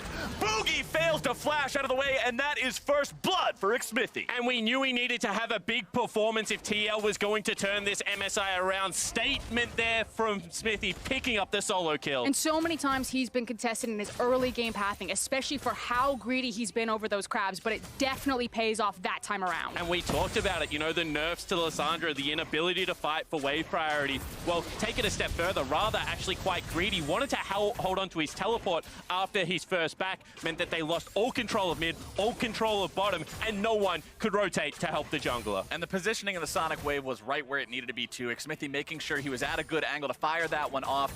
It didn't get, Boogie didn't get the flash off in time, excuse me. As you could tell, he wanted to try and wait and save it, see if maybe he could dodge naturally, but again, just a little bit of greed. It's a deadly sin for a reason. And it puts Team Liquid off to a small lead here for themselves. Jensen and Rather trading back and forth in the mid lane. And let's talk about Jensen a little bit, because this is a guy who in Team Liquid's wins, they are 2 and 3, about as even as you could be after the first round robin. And in their wins, he popped off. He looked really good. He was hitting some big score lines, making some big plays. But in the losses, he seemed to seriously falter. And unfortunately, it's kind of that stack ranking there, you know? It's Jensen trying to look up to the likes of Caps, Faker, and Rookie and kind of take his natural tendency in that 4th place position, but you do want to see if he can kind of punch above his weight depending on matchup and make it work for him. And this is an ideal first blood to really get Smithy rolling because, as you mentioned, it had everything there. Had the landing of the Q, the ward hop, as well as the weaving of the auto attacks with abilities beautifully for Lee Sin, as well as that last Q landing to secure the kill. And you can see on the side of your screen there, 6-1 in 2019 spring for Xmithie on the Lee Sin. Pretty successful pick for him overall, but I don't just look at Lee Sin players for their ability to find those early plays. It's a champion you really have to watch what a player can do once the mid game rolls around as well. If you can find those angles for the playmaking, as TP is used bottom and Xmithie heads back out. Yeah, it feels like the learning curve is really once the lane phase breaks down and how you can use him as an initiation or an assassination tool. But much better from Smithy this time around. He got spotted on a ward heading upriver. You could see that Boogie and Rather immediately tried to collapse into that bottom side river. He backs out the correct way this time around, not getting caught out. Liquid seem to have taken a lot of lessons away from their earlier losses. Important thing I want to point out as we see Impact use his first teleport to get back to lane. Lost chapter in the inventory, no tier yet, so not going to be stacking that one early on. Tier, normally a priority for Rise. Impact will be a bit late getting that stack. I mean, it could be that he just wants to be able to have more mana pool initially so he can contest with some of the wave push that Hanabi's putting out on this Kennen. Should be noted, it's also the spellbook Kennen.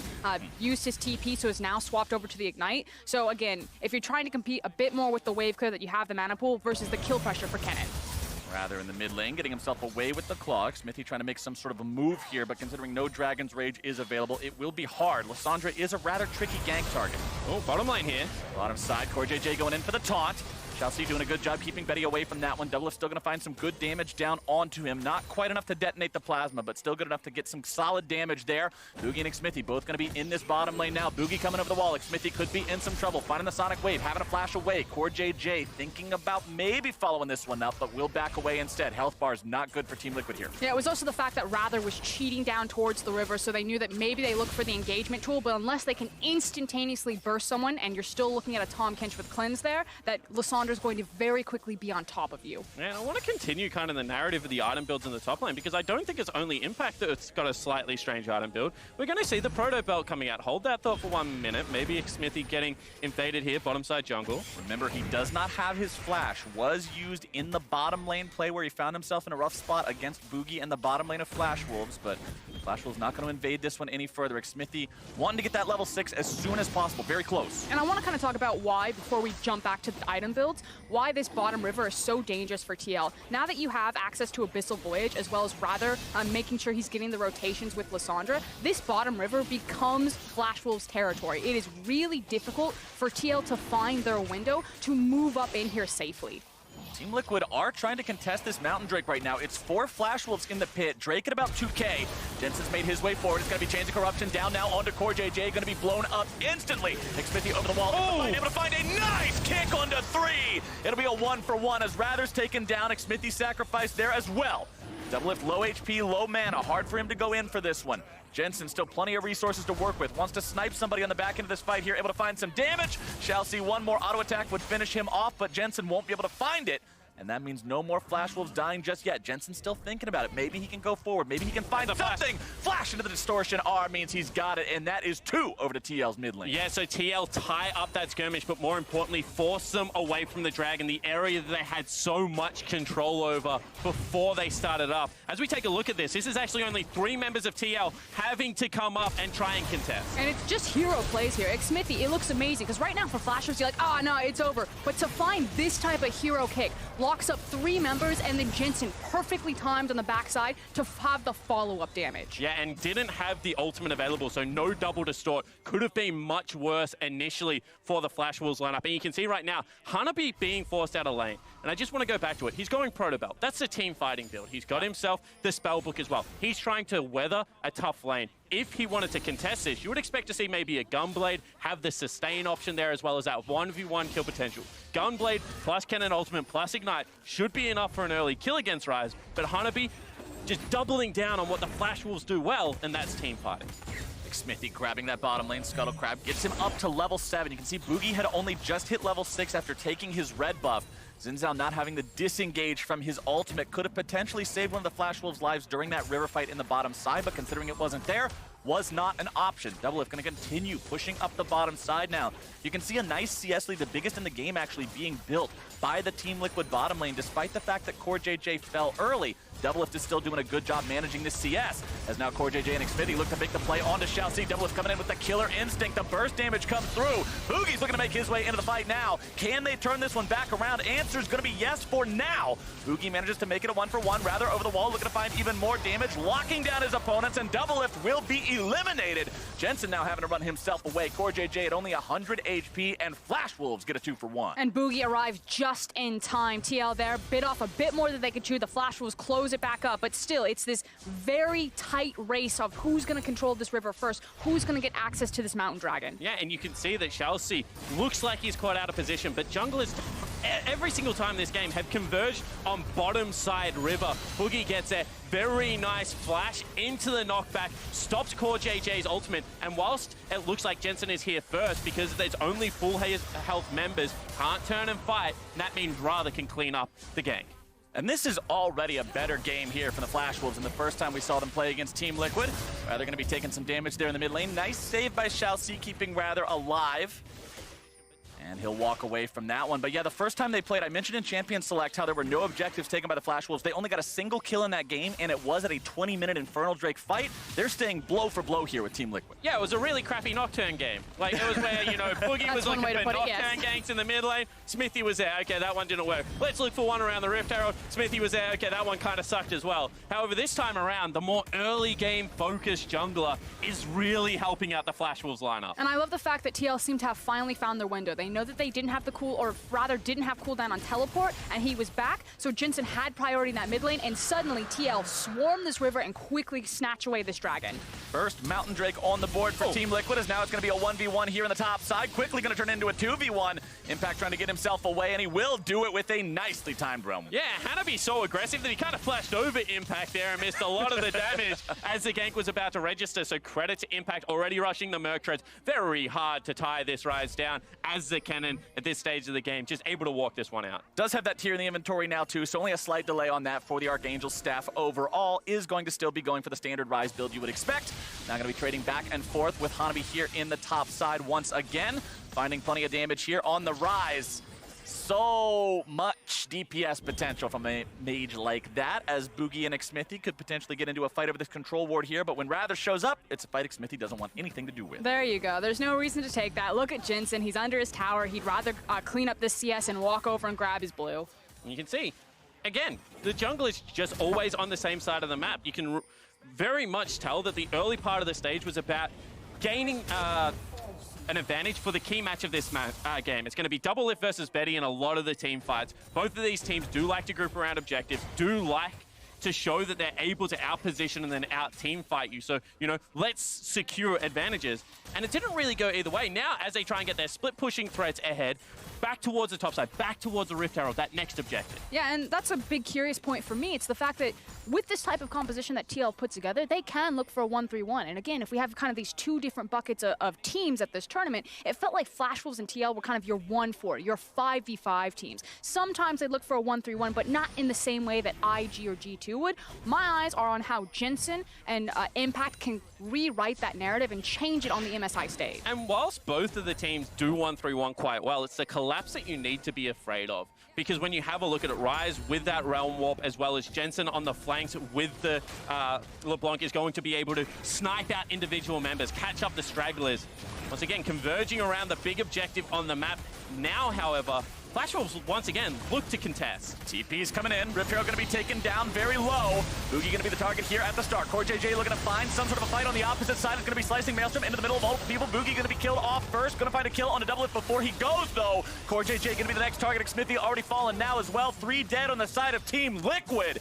And Flash Wolves will take the fight. Yeah, Flash Wolves win the fight. Now they just need to guard this Rift Herald here. You can see that Jensen wants to get in with the distortion over the wall, but showC spots him out. Can he get it?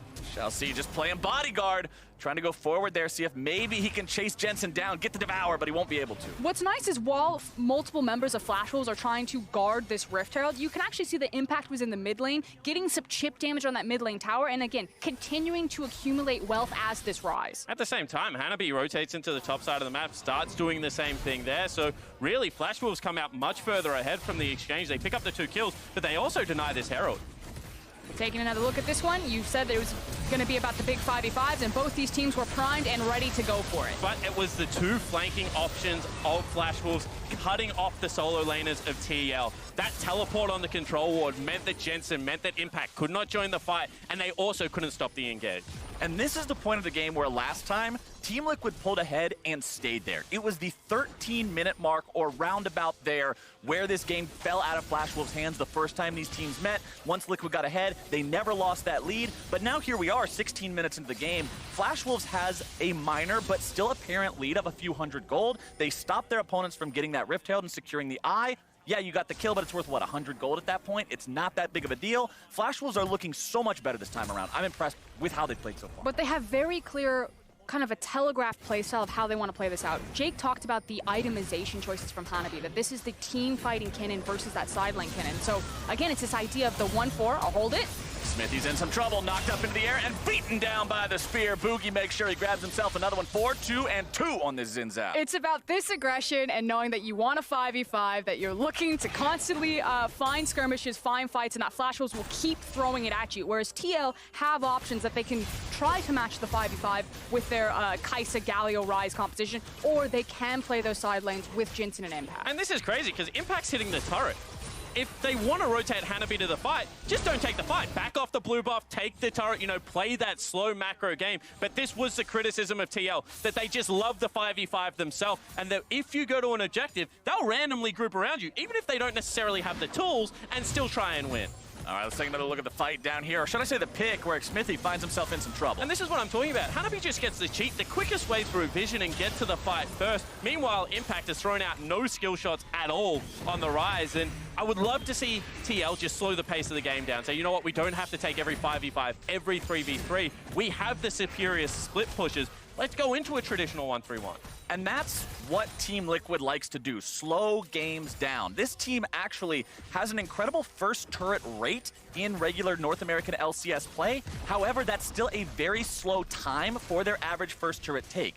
It means not only are they always securing those first, but they're making the game slow down to a point to where it doesn't happen until long after it usually would. We're 18 minutes in, still no first turret has been taken by either side. Only about 1 hit left on that bottom lane tier 1, and you know Team Liquid would like to find that. And the unfortunate reality is that for TL and Flash Wolves, they really haven't been in the driver's seat for a lot of their games. And because it has been because of this absence in their early game pressure, which is being changed up. But you know, how quickly can you learn on the ground at MSI, especially when you're looking at the big boys above you? Well, you're looking at the big boys coming down to bottom lane if you're Impact right now, as Rather and Boogie go over the wall and are planning on making a dive happen here. With Hanabi also standing around nearby, this could be very dicey. But look at the rest of the map. If they commit to this dive, what do TL get back here? There's nothing else they're pressuring. Well, they're going to have to make sure they get something, because Impact is caught between a rock, a hard place, and a Lissandra ulti as the CC combo comes in. There you go, and that's an easy pickup there for the Flash Wolves. They'll take first turret off the backup. And that was such a telegraph play. They even had to wait for the next minion wave, Clayton, but they just didn't channel the recall, didn't want to use the Realm Warp to get out early. That once again gives over control of Dragon. They use a very nice Tahm Kench ult to ensure that there is no counterattack here. Flash Wolves on top of TL. And Froskuren posed the question, what does Team Liquid get from this? Look at the investment in the bottom lane, and the answer is a big nothing. Team Liquid seem to almost get nothing in response to this. Delayed, they will take the tier 1 turret in the top side, but Flash Wolves has already got themselves another advantage in claiming the Drake. Yeah, it's the extended trade and trying to at least grab a tower right there. We'll see if maybe with the tempo advantage, the early reset, that they can set up some vision, look for a pick, but overall, this feels like Flash Wolves are certainly in the driver's seat. They're finding the fights that they want, they're finding where they want to fight. And when we talk about tempo, because I think it is a really key point, it's who has the first move, you know, who's deployed onto the map first, who's got their vision down, and deciding which objective we're playing around next. Who's deploying first? And Team Liquid there look for what I like to call a tempo cheat. After you take a turret, you normally go for a hard reset, recall, get your items, deploy back onto the map. But you could see Smithy and Double It teaming up, looking for one of those cheeky picks that Frostgren talks about. I call it creativity. This is how you wrestle control of a game back. Craftiness out of the veterans of Team Liquid. And that craftiness is exactly what I want to see from teams that are considered in the lower of the two groups of these 6 teams at MSI. The conversation since the beginning of the tournament has been around, okay, you've got your IG, SKT, and G2 group that clearly seem like the elite, and the Flash Wolves, Team Liquid, and Phong Buffalo group that want to challenge that. You do not challenge it by ramming your head into them and trying to play the same game they do. You challenge them by challenging the convention of League of Legends and making them play something different. I mean, the thing is that League is such a paint by numbers game at this point. Everyone can kind of figure out once the lane phase drops, you look for this dragon. If that's not up, you're playing around the Baron, you move your vision in, wave priority. Like, you can throw as many buzzwords as you want, but it's about that problem-solving ability. Topside Rather's going to sidestep the chain there from Jensen. This top lane tier 1 nearly down on the side of Team Liquid. Flash Wolves could find some more standing gold in that one. They currently command about a 3,000 gold lead over their opponents. Nothing to scoff at 21 minutes into the game. If they can find another one of these successful fights, Baron is also on the table now. But one thing I'm not noticing a lot of yet from either side is a ton of vision on the map. Yeah, and that's where the next step comes in, because you can see the control wards have started to be purchased right now for Team Liquid. Finally, Impact gaining that control over the bottom lane. And it's all about who gets access to this mid lane first and is able to get their supports into Fog of War. Yeah, this is the big thorn in everyone's side. As soon as one of these mid lane towers goes down, suddenly then you can start leveraging your vision elsewhere. But again, TL have more options. They can try to play their side lanes as Jensen's caught out. Jensen forced to flash over the wall there. He had distortioned over the golem wall, knew that if he went back, the Lissandra would be waiting on him, so he was forced to use the flash instead. And it's the right call there because, again, you're trying to pressure multiple points, rip Flash Wolves around, and then slowly but surely either find a pick or chip away at mid lane tower. The problem was that the setup wasn't there, and you're also telegraphed. We know what TL want to do. They're trying to do it. Flash Wolves know that as well. Yeah, but at the same time, when you've cleared out mid lane wave, very easy to take Smithy, core JJ into topside jungle and do the job that Jensen was trying to. You can see so much vision being fought over right now around that Baron buff river. Once again, you know where they're playing, but if you just lock people in lane with your superior push, your superior control, mistakes like that should not happen. Jensen's going to be farming up this minion wave here in the top side, and as more gold gets added to his pockets, let's take a quick check-in on the itemization that we're seeing from both sides. Second item breakpoints are starting to come in from multiple members from both sides, and considering when we look at summoner spells, the vast majority of them are up on both sides, and by that I mean the only summoner spell down is Jensen's Flash. The next team fight is going to explode. I actually really like this choice of lane assignment here for TL. So not going towards the LeBlanc at the top lane, but trying to play around the Rise. And not only just because Hanabi was kind of the one guy showing on the map, but who does Jensen kill right now? Like, what kill pressure does the LeBlanc have? He's standing, he wants the Varus, but Varus is standing next to Kench. There's Lissandra, who should be able to stall out long enough. And when you have an Abyssal Voyage, it's very easy that if Jensen doesn't get the immediate kill, that suddenly Flash Wolves can find that skirmish and be on top of you. Not only that, if you do want to play around Baron, the easiest way to do it is have a very strong split push or push into the tier 2 and put pressure on one of the best team fighters on the Flash Wolves lineup,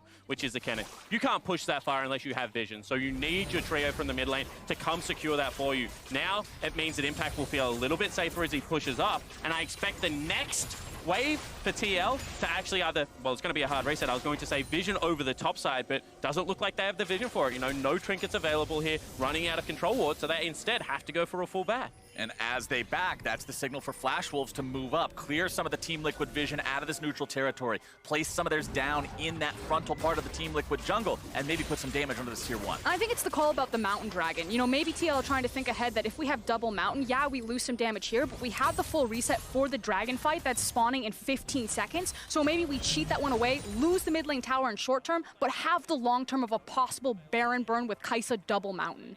You can see Team Liquid heading towards the Baron right now. Or maybe They're we saying, just do it all now. right, if Flash Wolves want to go for the Mountain Drake, we can burn the Baron down ourselves. I mean, they have a Rise, they have a Kai'Sa, they have a Mountain under their belts already. It's not that hard to do, but Flash Wolves sniff that out. Yeah, that's a really kind of high reward, low risk play right there. You just gut check it. Is it warded? Because again, one Mountain Dragon, you have a Kai'Sa, you grab it, you burn it, this game completely looks different. And maybe you catch them in cheeky backs here, but that said, it does mean that they prioritize looking for that type of play and do end up losing out on the Mountain. That is another objective going over to the Flash Wolves. Team Liquid, a squad that's normally pretty on top of that neutral objective control. Very high stats in terms of Drake and Baron percentages in regular play for the North American LCS. However, this time around, the Flash Wolves are managing to go pretty even with them. And we keep talking about the two buckets that we've put the teams into, and Flash Wolves and TL, along with SKT, were the slower, more methodical, you know, play the game of League of Legends out a little bit more standard. So whilst the average game time is between somewhere, you know, 30 to 33 minutes, generally at this MSI, looks like we're in for a longer one. None of these teams very aggressive at trying to secure those objectives. We're not seeing the dive in for the team fights past that early game phase. See whether any of these teams can get the macro leads they're looking for, because it does not look like these side lane collapses are working. And I want to go back to something Froskurin said earlier, talking about how, unfortunately for both these teams, they felt like passengers in their own games against a lot of the other teams here so far at MSI. And it feels like the indecision so far in this one is indicative of that, as now a team fight's finally going to be starting off. Core JJ coming in, able to find a three-man ultimate, but it's Hanabi into the middle of multiple people. The slicing Maelstrom will cut through Jensen, and Team Liquid has already lost their mid laner. Support will follow, and the Flash Wolves will take the fight. And just as I think the game is slowing down, Flash Wolves pull the trigger again. That could mean the Baron, two members of TL dead, all 5 up for the Wolves. And it was the fact that TL tried to make that play happen, but Flash Wolves just said, immediately turned it on, pulled the trigger, and blow them up. Now easy access into the Baron. Here comes Lee Sin, maybe a hope. Now he's gonna walk away. It's done. Not even gonna bother to contest that one. Recognizes he'll probably be killed instantly if he goes even near the pit. Granted, Impact got a tier 2 during that time, but trading a tier 2 for a Baron and one of your own guys, as well as having everybody else just in a bad spot, not really worth it. Let's take another look. I question this play from Team Liquid so heavily, because you know Impact does not want to join the fight in the same way Kennen does. He stays at home, he hits the turret. Look at what Hanabi is able to do to the entirety of the Liquid lineup. That is just a bad read from Team Liquid. And for everything that we can leverage at Flash Wolves, you know, some of the mechanical mistakes that we've seen over the course of the MSI, something that is standing true for them is their teamwork. This is a very good teamwork, one decision, one mind team. When they turn to team fight, it doesn't matter if it's a good look, if it's a bad look, it's gonna be a Flash Wolves look. Exactly, they're all on the same page, and now I'm excited to see what can they do with this Baron power play. Well, if anything, they've been incredibly decisive when they have pulled the trigger. You know, they haven't been able to manufacture as many fights as I'm sure they would like around the objectives, because this is a team in the LMS that every Dragon that is up tries to pull 5 people there. Every Rift Herald up, try and pull 5 people there. Liquid wasn't playing that game for the entirety of this game, but now that they're in a situation with the Baron buff, with control over these waves, they can just look to manufacture it. We're gonna see Impact going in here, looking to start something off. TP gonna be coming in from the Flash Wolves, and that means Team Liquid has to back away. They try to go for a pick, recognizing the split members of the Flash Wolves side, but can't make it work. It feels like a constant situation where TL trying to call Flash Wolves bluff. Like, are you ready to fight now? Are you ready to fight now? And the answer is always absolutely yes. Top side, let's see if Jensen can make anything happen onto Hanabi here. Won't be able to, drops the Ignite looking for the kill, but the follow-up damage is not enough. This is actually good news, though, in the long term for TL, is that their lane assignments for LeBlanc and Ryze are looking good against Hanabi. But Flash Wolves, while TL are trying to set up the map, are still taking away all of the objectives and feel confident enough that they're able to get Hanabi into these team fights and kind of disregard some of that side lane pressure that TL do have at this moment. And if you're saying that both side lanes are in an advantage right now, then the decision to fight becomes even more baffling for the Liquid lineup, because we've seen that Hanabi in the side lane is getting pushed into, is struggling. And then you have a look at what he's able to do in the team fights and the effectiveness as Kennen with that proto belt as an overall champion, you know, now going back, has himself a stopwatch. He's just going to have so much impact. So not being able to split up the map, not being able to keep Hanabi away from these key fights seems to be the kind of the biggest problem right now for the Liquid lineup. Well, Baron has about another 45 seconds left to go. A couple turrets already knocked down on the side of Team Liquid. Flash Wolves have got themselves a few small advantages from it, but not a game-breaking Baron power play so far. Critically for Team Liquid, every single one of the inhibitor turrets still stands. They haven't had their base broken. There's no inhibitors exposed. No free ground for Flash Wolves to wage those battles on in Team Liquid territory. We'll see if TL can continue holding out. Impact is going to be stationed up here at the top lane, tier 2, but considering it's 4 Flash Wolves members pushing in, this will not stand for long. Yeah, and you can see Dragon being disregarded by both lineups right now. Instead, they're looking for the standing gold. It is only the Cloud. Impact's not going to be able to rebuff that. The mid lane turret, the last echo of the Baron, do they look for the final play here? Flash Wolves 5 men strong here in the mid lane. You do have that Slicing Maelstrom ready to go on Hanabi. Ghost in place of Flash, thanks to Summoner's Spellbook. So that should have been the final play of the Baron. Nothing left available right now. Look for the reset. I feel like they still are sticking around. This is where it becomes a little bit more risky. Because they know TL are looking to bite right now, and Hanabi, if he gets that flank, I really like the vision, though, from TL here to actually catch Hanabi looking for the flank and now backing out from this. It should be easy access to the Dragon, but Flash Wolves are fine taking this trade. But remember what Spawn mentioned earlier, talking about who's going to be the one who starts things off first, who's going to have that small little lead in terms of time. When Impact is across the map and has to TP in, it's a 4 versus 5 for the first 3.5 seconds of that fight, and that's long enough for Flash Wolves to win. But Impact doesn't want to fight. He's like, guys, just hold the fort. I'm out. I'm going top lane. I'm going to go hit some minions. I want to become a 6-item rise that they cannot stop. Which just means that the rest of the responsibility on this TL squad is to be patient here. You have the ability to disengage, so stop getting engaged on. Well, the Chains of Corruption found their way onto Core JJ, but he did a good job buffering it with the Justice Punch to get away. Impact will continue laying siege to this top lane tier 2. 2 more auto attacks would seal the deal there. Unfortunately, the minions will not last long enough to provide that time. Hanabi's going to be split pushing here in the bottom side to sort of respond to that with equal pressure on the other end of the map because he wants to stay away from the end of the map where Impact currently is. Yeah, I don't know if it's so much about equal pressure as it is just try to get the free farm when it's available for Hanabi. He's like, LeBlanc can't be around here, Ryze can't be around here, the minions are mine. Here. But you'll never watch him come up to that tower unless he knows exactly where all 5 members are. Or unless they have control of mid lane with Tahm Kench ducking into Fog of War and the ability and he's got join. The Calvary. They have the lockdown CC. They do also have a stopwatch. This is a guy at level 17 can live through the initial burst with the equipment he has and bring in the cavalry. And we've got 45 seconds until Baron spawns for the second time. Elder Drake will now be the next dragon that spawns for the rest of the game, although he won't be rearing his ugly head here for a little while. Plenty of wards placed down by Flash Wolves in the Team Liquid jungle there. You can see some of those being swept out now as Team Liquid gets to go out of their base after being stuck there for a while during that Baron buff. The Flash Wolves still in control of this game. They have been for quite a while now. Still about 5,000 gold up. The good news is it's been like that for a little bit now, so Team Liquid aren't necessarily still bleeding out. They've staunched it a bit, but they've still got an uphill battle to fight. Name of the game is let that Ryze scale. And for Flash Wolves, it's to try to end this before he does. Felt I was watching the observers get tilted a little bit there, but it's fine. Double if noticed the ward. He came back, he got it. Everyone, calm down. And this is kind of the last bastion of hope. You know, you talk about the last stand, and Impact probably doesn't want to use teleport for the rest of this game unless it is a cleanup scenario off the back end of a Jensen pick. Keep Hanabi here.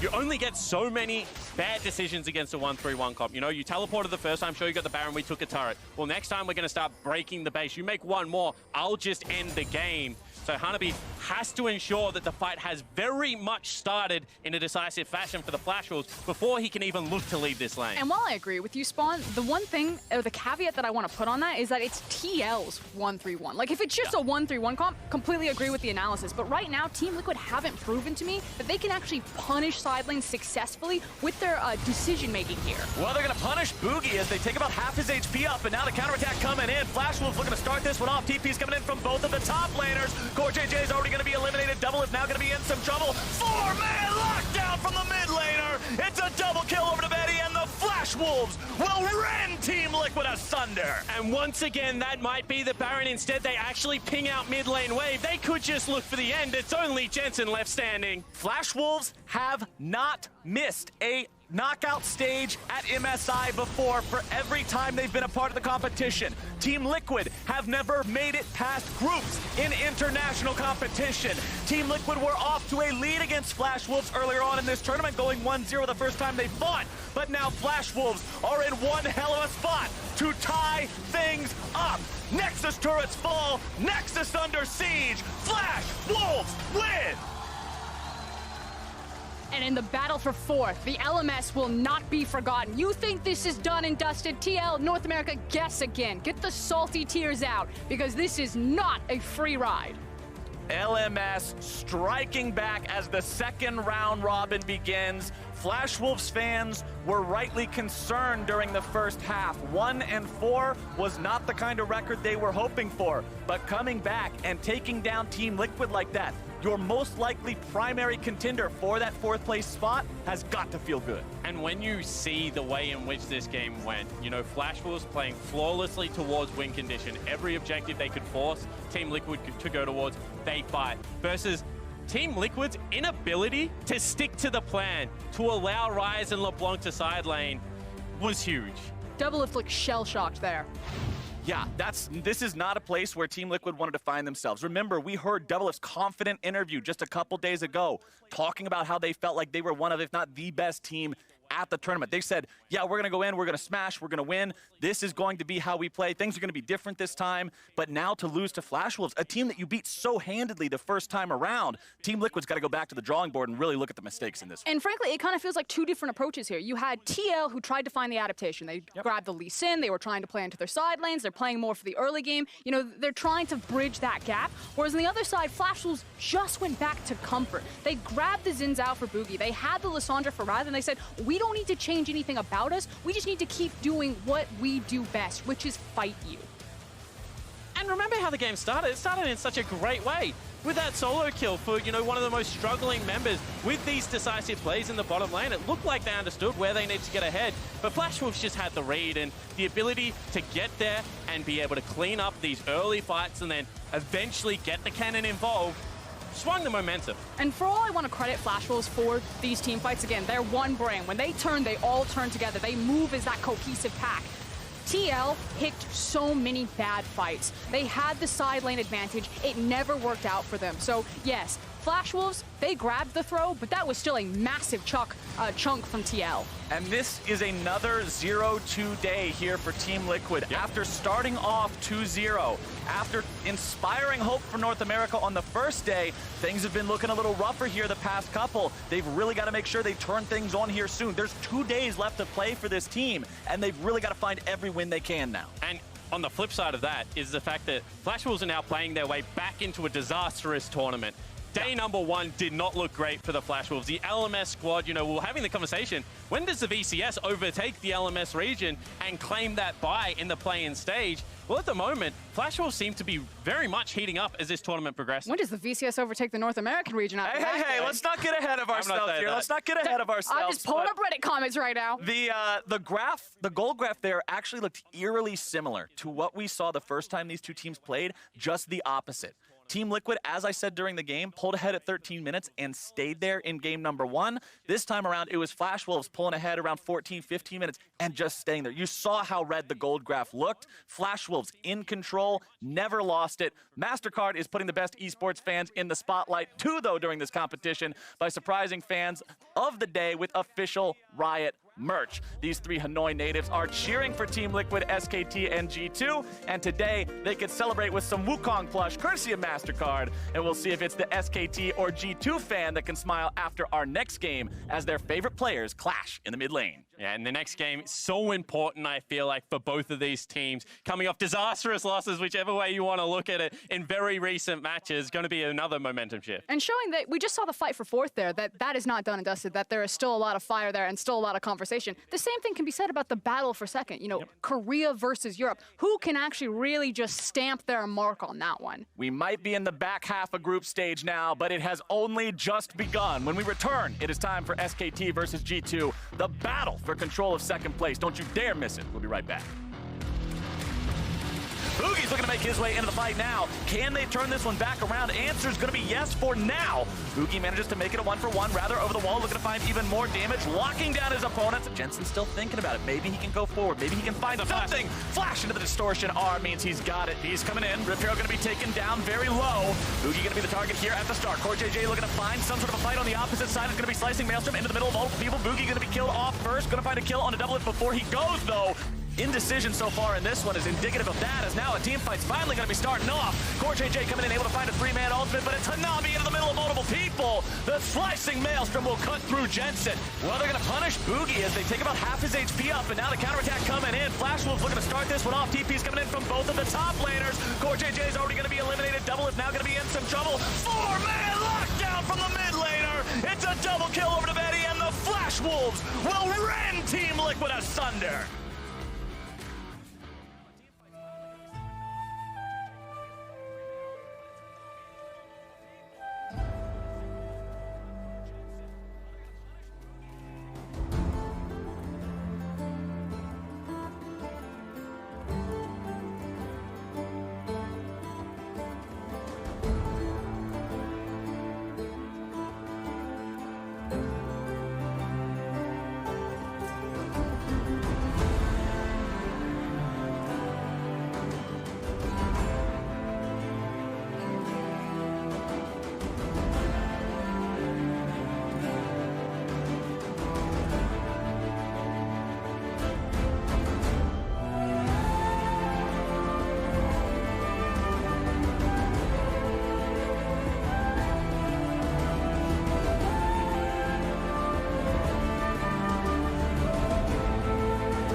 I think that this MSI is different because Western teams have way more confidence. We are here to show the world that Europe is really strong. Look at Caps going in, hungry for blood, stealing the ultimate away and killing with it. All they do is make sure this fight's going to land. Oh! Here comes Faker, the Emperor's Divide. G2 Esports, a second kill. Europe's G2 take SKT down. I have no issue right now saying that G2 can be stronger than SKT. Winning against them felt really good. The next game against SKT, I expect much more from them, because in our game they just kind of gave us the game. Take a look at the minimap. Faker's coming from mid lane. Perks gets first blood onto Mata. When I went up against Khan, I didn't really know what to expect. We had some pre-game banter and some interviews I did where I said that he's like a bit of a choker internationally. Last time I played against him, he was like a bit nervous, and I showed. 원더 선수가 일단 경기를 하기 전에 인터뷰를 했던 걸 잠시 봤었거든요. 그때는 정글 없이 1대1로 붙어보자고 했는데 아쉽게도 미드 친구하고 정글 친구하고 이제 셋이서 오더라고요. 그래서 다음에는 진짜 1대1로 해줬으면 좋겠다는 생각이 들었어요. SKT is a team that learns a lot from their opponents. I think it's going to be a different game, but hopefully the result will be the same. Do you believe? Welcome back to the MSI group stage. Next up, we've got a fight for control of second place as Korea's SKT look to get their revenge on LEC champions G2 Esports. Before we dive into that matchup, though, let's take stock of where the teams fall here heading into the second round robin. And this got interesting very quickly. The fact that G2 versus Fengbu gave Fengbu that first victory, and then the last set that happened of Flashwolves versus Team Liquid. Yeah, Flashwolves played super well, get the win, so now we start to have a large group that's all fighting for second place. Even with PVB down the bottom, being able to make it all the way up to second place. And I mean, it's honestly really good news for SKT as well going into this match against G2. The fact that G2 just dropped the game, if you can win here against them, you know, you kind of leapfrog them in the standings. Only 2 games separating right now between second and last place, while IG just seems off to the races out in front of everybody. But again, as you mentioned, Azale, this only heightens the importance of this very next match for both G2 and SKT. So I want to dive into it straight up by talking about the first time these two teams met, because you heard from the it was all about getting Wonder into a good position in the top lane. It's never a fair fight in the top lane. Hey, his jungle was there too. Classic jungle difference. But I mean, G2 played around the top lane so incredibly well. They picked for the Jace into the Silas, and they snowballed this so amazingly with the help of Jankos and Caps. Yeah, because even if they didn't kill him early in the clips we're showing now, or until this one at least. No, he didn't even die here. Not even here then. Well, they're still showing we are multiple members top, so you can never push. And that's one of the reasons Wonder won the lane so hard, and that was a big thing for G2. But I also gotta say, in the drafting phase, they banned Morgana and gave Jace and Ryze to G2. That's probably not happening again. So the next step is actually the most important thing for me. G2 in mid game, Perks and Mickey X is immediately moving to the mid side of the map, starting to pressure each lane. So SKT had no breathing room, because we've seen teams time and again push for top side and abuse that one lane. G2 took it to the next step, which makes it all the more interesting this set. Yeah, I mean, even contrasting to SKT, when SKT played Team Liquid earlier today, they absolutely slammed bottom lane, but then that game became very slow from there. When you look at what G2 did to SKT in the first game, they win one lane hard, that becomes the whole map is falling apart. One of the cleanest gold graphs we've seen all tournament. Maybe the only one that would be better would be that 16-minute victory for IG, and that's can't compare there. That's more of a cliff than anything. But from here, I think what we talk about again, we focus in on the G2 solo laners. In that case, yes, it was Caps getting out of lane and extending that lead up to Wonder and utilizing that across the map. I do imagine there will be similar focus here for G2 in wanting a second victory over SKT. And they have the tools to do it. I love the fact that we're focusing so much towards the early game on Caps and Wonder, because the last game was decided based off the Jace and Ryze flex picks. I don't think that they're going to be able to easily hit that for themselves, but all they need is Ryze. I think Ryze is the best pick right now in the tournament, and as long as you can get it in towards the mid lane, I think like Wonder, Caps is a fantastic Ryze player. It allows you so much like push and ability to look for a dive on the bottom side of the map and speed up the process of the game. Sadly for G2, they are red side in this one. There you go. So first pick and Ryze, not an option, will be taken away by SKT if it is left open. And that's going to be interesting in the draft phase here, because if you are G2 Esports, we have seen the advantage they can get with the solo laners and when Jankos plays around them. But we've also seen issues if these solo laners are not getting ahead and teams are focusing the bottom lane against them. Because then you can pick up a lot of early kills. PVB earlier today got all their kills in bot and mid lane, and it's something SKT have been able to watch. They played against it already, and I think SKT will come in with a strategy focusing down there. And I'm just going to be so interested to see, what that is. Against IG, obviously, in the speedrun game, they did play this on Eteric, and I had heard, Mata in an interview was saying he didn't think that the draft was actually the issue in that game. So, to see if after a devastating defeat like that, they would be willing to try one of those strategies again, because they got slammed by G2 last time around, and I do certainly think that they're going to want to change something up. The journey of the tournament has kind of been poor for Perks and Mickey X in particular, and I think for Mickey X, I would like to see him on more like a Tom Kench pick, because just mechanically in the last game, he's been actually just like poor on the Galio.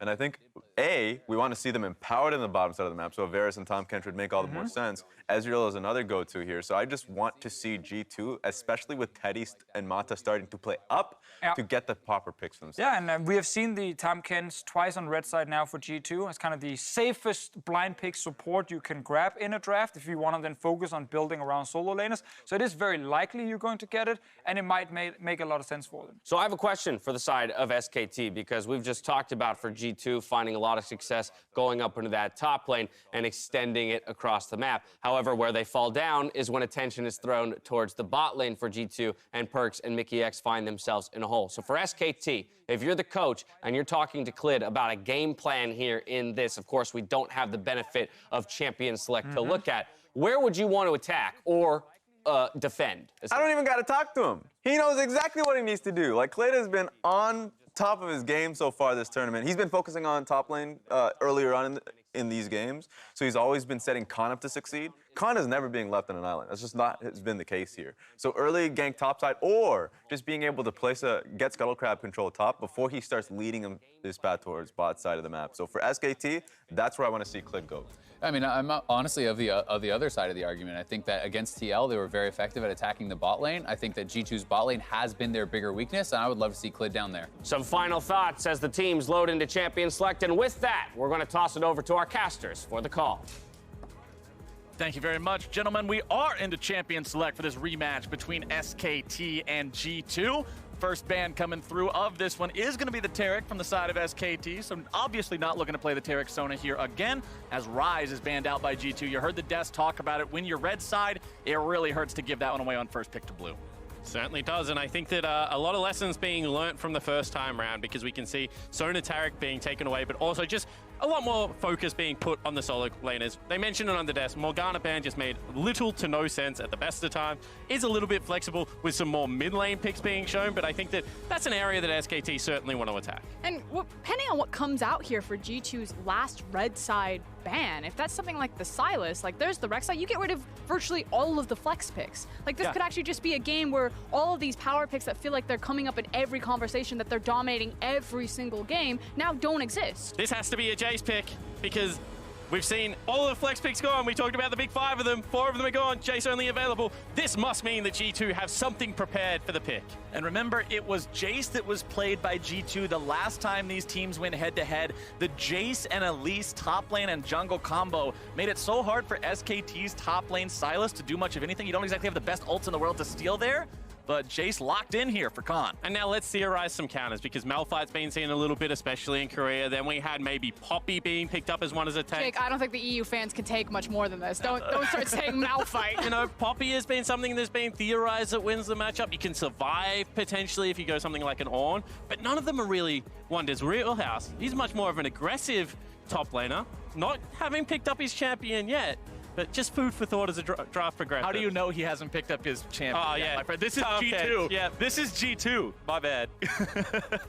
Oh, and speaking of that, a lot of flashing back and forth. So one of the key things that I was kind of proposing in game number 1 is, pay attention to what players kind of have their signature picks in the jungle. And one of the cool things about G2 was Jankos having the likes of the Karthus and the Elise. The Karthus, that one didn't work out, but his Elise looked very good. So I love the fact that Clid now has command of this champion, and it's so important to diversify your damage portfolio. When you have the likes of a Jace who's bringing all of that big bam burst damage, and then you have the Elise, like it's very hard for the top laner to itemize against having both the armor and the MR. On top of that, just the best dive surviving jungler in the game. I think it's a very fair statement to make. 1 to 3, able to drop aggro on turrets, brings a mixed damage, as you mentioned, as well as good follow-up CC. So everything kind of available for Khan and Clid to dominate the top side of the map. G2 still trying to hide their hand a bit in terms of what they're planning on these solo lanes. It does afford their opponents the opportunity to ban a couple more picks out, but getting the Varus Kench bottom lane, definitely nothing bad. We've seen the strength of this lane before. Jarvan also a very strong pick there in the jungle. Final pick for SKT that we didn't mention so far in the first half is the Braum there for support. And I'm actually really curious if this means that they're going to ban the Lucian next on G2 side, because they see that the Braum is already out there. Because it feels like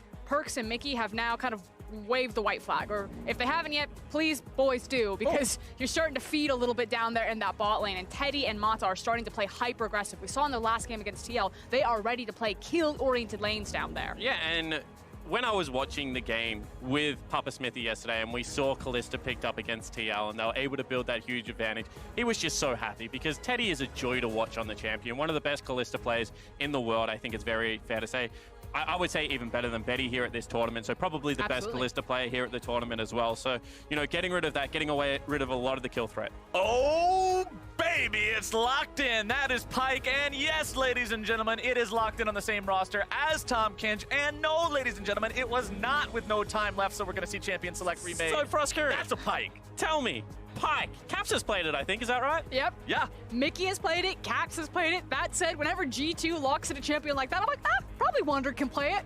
Everybody can play it. That's what I love about G2 is you always have the conversation, well, who's the best ex-champion on the team? Because they all play everything. He's not even the best Pyke in the Beatles. No, the thing is I think that this is going to be the mid lane Pyke here. Now, that said, the last time we saw it, it was run in tandem with a funnel composition, but you don't have the same champions there. So we'll hold our breath. We'll see what this look is going to be, because I know you're excited about that. I'm kind of petrified that it's a support Pyke and a top lane Tahm Kench all of a sudden, and that you're actually the person that called the counter pick. What if I was 200 IQ the entire time, my friend?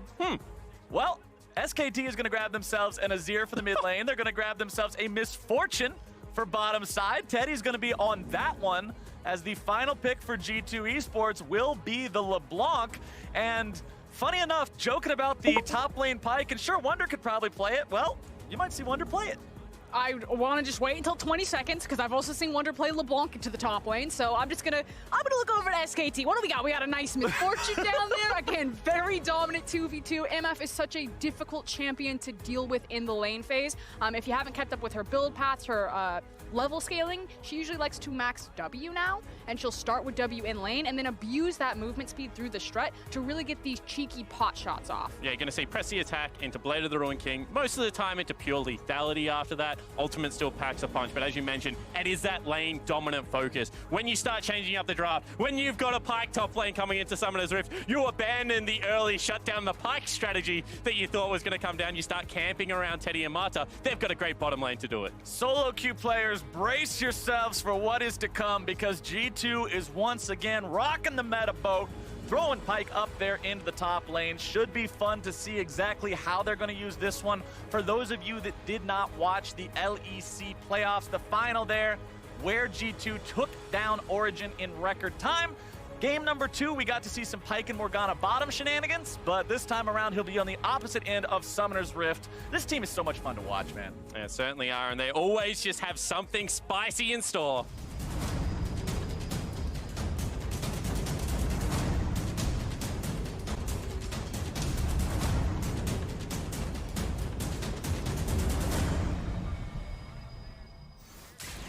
Here we go, the rematch of the battle for second place. So many people looking forward to seeing these two teams go head-to-head. The last time, many fans were shocked to see how quickly G2 took down SKT, how effectively they did it. But now it's SKT's chance for revenge to come in and find themselves another win here, bring themselves up to sitting in second place. Remember, G2 did drop that surprise game to Phong Buffalo earlier in the day today, so SKT has the chance to snatch that spot away. And you can see full invade coming across, trying to secure a split map here for SK Telecom. However, G2 potentially looking to fire back here. Now, I'm sure none of you are surprised to find out this is Wunder's first Pyke game of the year. It's Teddy's first Misfortune game as we get into a level 1 brawl. The flag thrown over the wall might as well be the white flag as everybody just surrenders and walks away. Okay, so now I know a little bit too much about top lane Pyke because there's an Oceanic top laner called Pabu that came to All-Stars and he beat Rookie and he beat Faker and he beat Double Lift and he did all those great things. The Pabu takedown of Faker. That was a pretty cool moment. And then with his newfound fame, he came back and trolled all of Oceanic solo queue with like 380 Pyke games or something like that in the top lane. So how's this Jace matchup?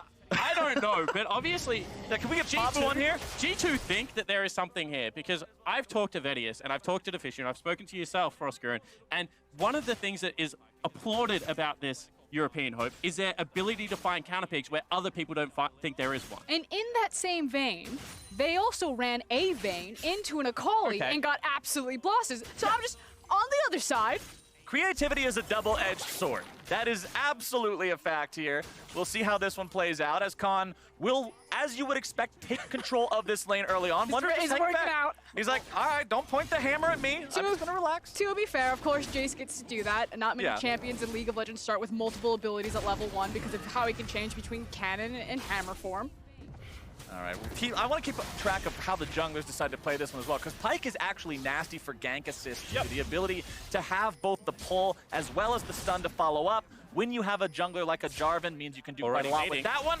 As Clid and Jankos could get into a little bit of a scuffle here. Jankos wisely retreating because he recognizes neither of his solo lanes have any priority. That's not a fight you can win. And obviously the importance here for Clid to get the Scuttle Crab is to allow Khan to be like, 1v1 me, bro. You said you were going to do it. I've got the Jace now. Like, it's my time to shine. And this is what I like to see so much from junglers when you have 2v1 me, bro. A ranged top laner like the Jace or like a Vayne or anything else in that line. Make sure you help them. Yes, they're a lane bully, but you have to be the one who keeps an eye out for the teacher and make sure these guys can take kids' lunch money all day long in the top. And you can see the top lane gank potentially being set up because that wave's still yet to crash. So it's going to be a wave and a half plus a cannon coming underneath Wonder's turret. Now, he is level 3, has things like the invisibility available. So it looks like SKT will decide to back away. This should be really obvious, though, when you slow stack a wave like this, that a dive is incoming. And now here comes Clid. He's just used everything. Clid's making his way in.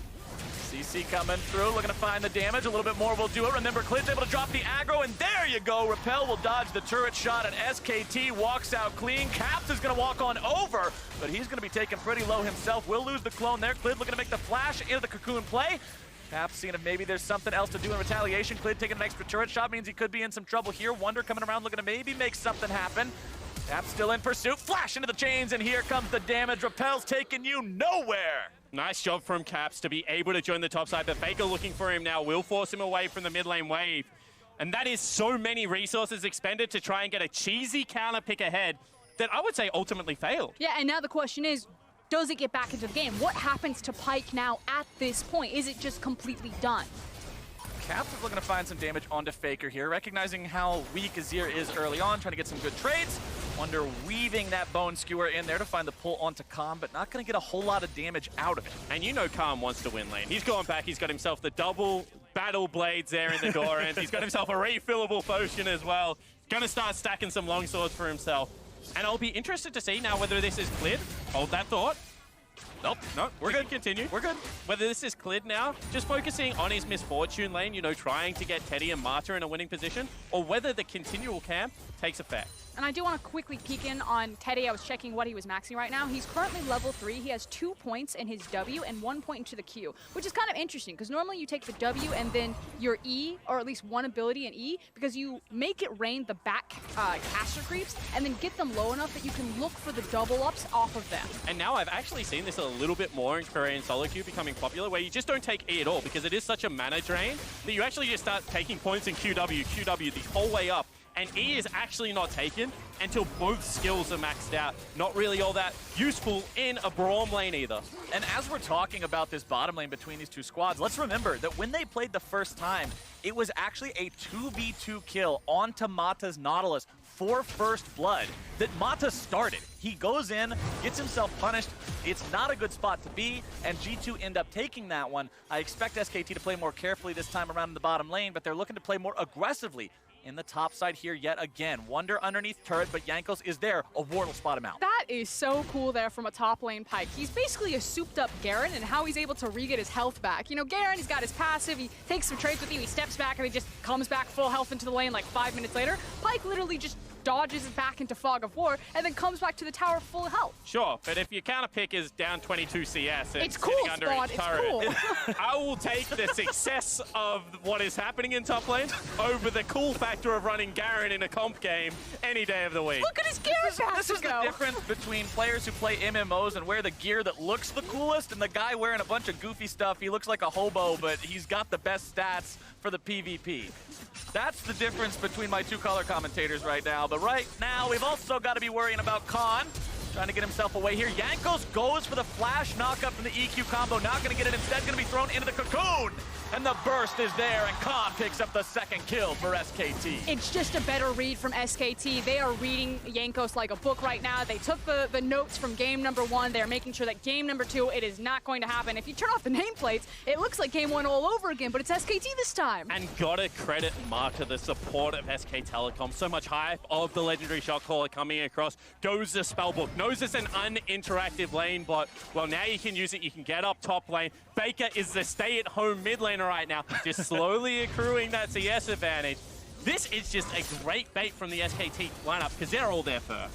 Yep, like you said, they've got the numbers advantage. Clid made sure he had the control ward and then just perfectly lands that cocoon and deletes someone from the map. Not just well played by SKT, but a misplay by Jankos, not managing to get the knock-up portion with the flash there in his initiation, seals his fate. And now you've got yourself a support top, Pyke, because he's down 2 kills, he's down half CS, he's starting to lose his turret. So I wonder what the bailout play is now. Can you get him around the map? Can you open up some of those roams? Because it's looking very ugly so far. I mean, I've seen carry Pyke, I've seen support Pyke. It all builds the same stuff. He's still gonna kill people eventually.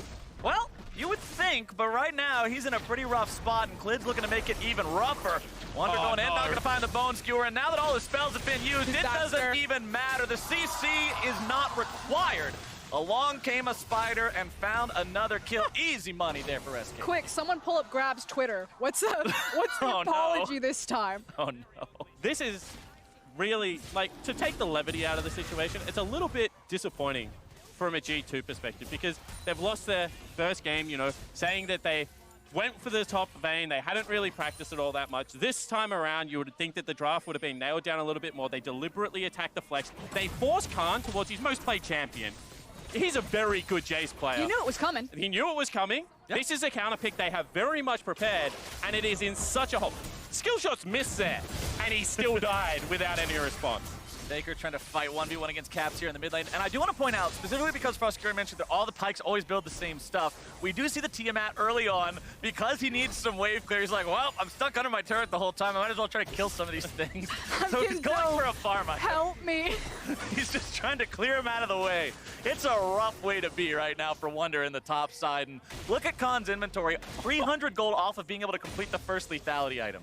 So here's how this is gonna go. Anytime Jason at least land on Wonder, he's gonna pop like a balloon at this point. And I'm curious how many more attempts G2 are gonna throw up towards that top lane to dig this guy out of the hole that he has put himself into. Because it's creating deficits elsewhere. And whilst right now Caps does have that kill to his name, so it would probably be equal gold, he's down 20 CS. He's starting to lose plates in the mid lane.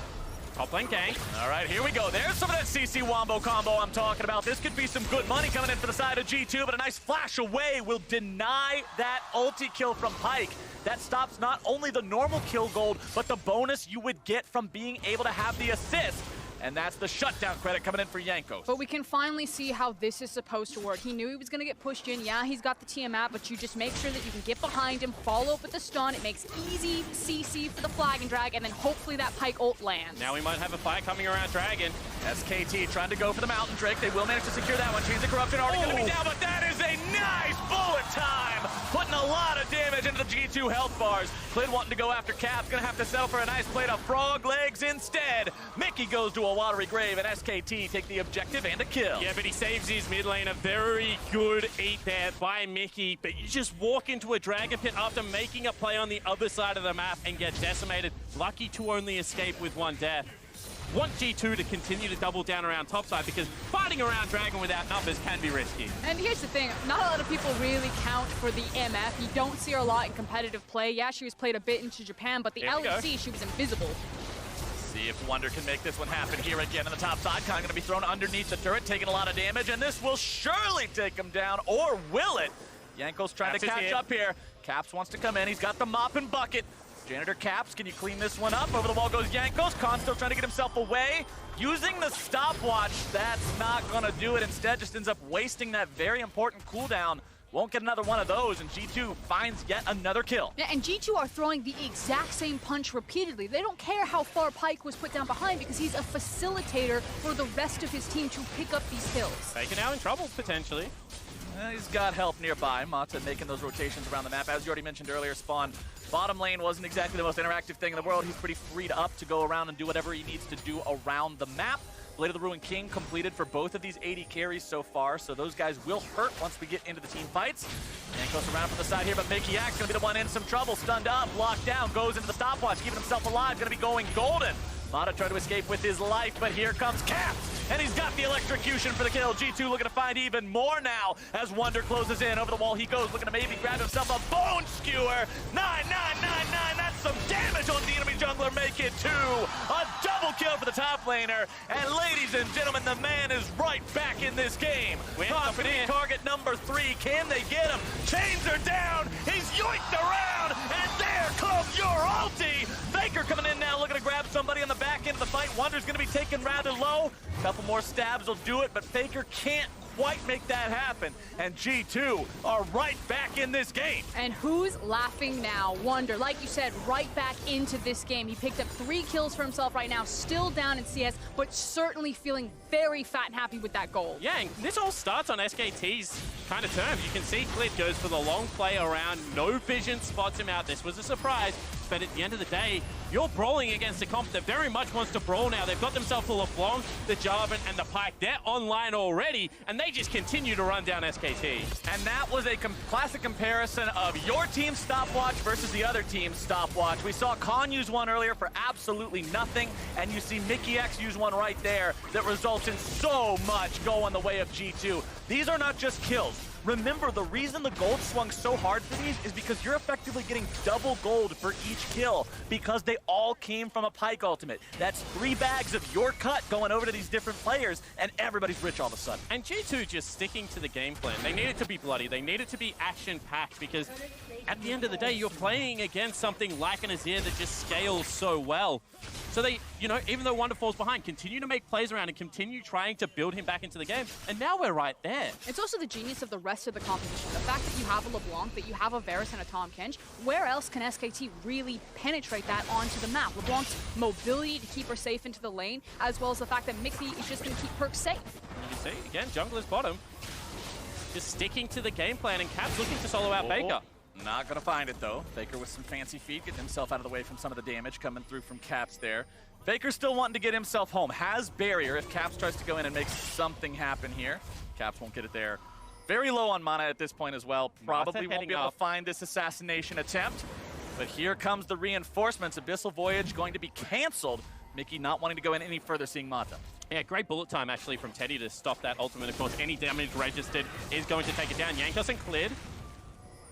Yankos still looking to find that spider. There we go, but Khan's going to be here now as well. Abyssal Voyage coming back in. Remember, they didn't use it all the way before, and now SKT is going to be in the wrong spot yet again. From 0-2 to rampaging, Wonder is making this Pyke sing. This mobility and hunting composition from G2, the reach that Pyke has, the reach that Jarvan has, that LeBlanc has, the ability for G2 to instantly be on top of you with so many members must just be suffocating to play against. You need to know where they are at every single split second because suddenly there's like 3 to 4 to 5 people. Because it's like, okay, we got Faker out. We're okay, we're just chilling. Okay, Yankos is engaging on us. Again, all of these members show up, and it resets the execution, the ability to continue the chase seems to be what this G2 comp is built around. And I love how confident G2 are in themselves as individuals and as a team. This is a squad that will go for aggressive plays, that will make moves that other teams are like, that's a 60-40, maybe we shouldn't do that. G2 says 60-40, that's 10 more in our favor than we need. It's like what Spawn was talking about in game number 1 of our cast.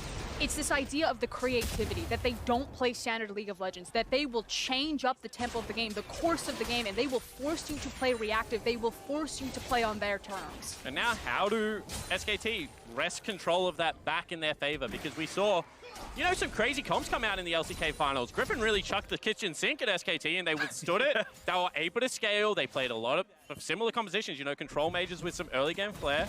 And they got themselves to the point of the game where they were very, very comfortable. This game started in a similar flavor, but has now devolved into utter chaos. And SKT need to pull it back from the brink. SKT need to stabilize this a little bit. The lead is growing. It's still not astronomical yet, 1,500 gold, but G2 are going for second Drake.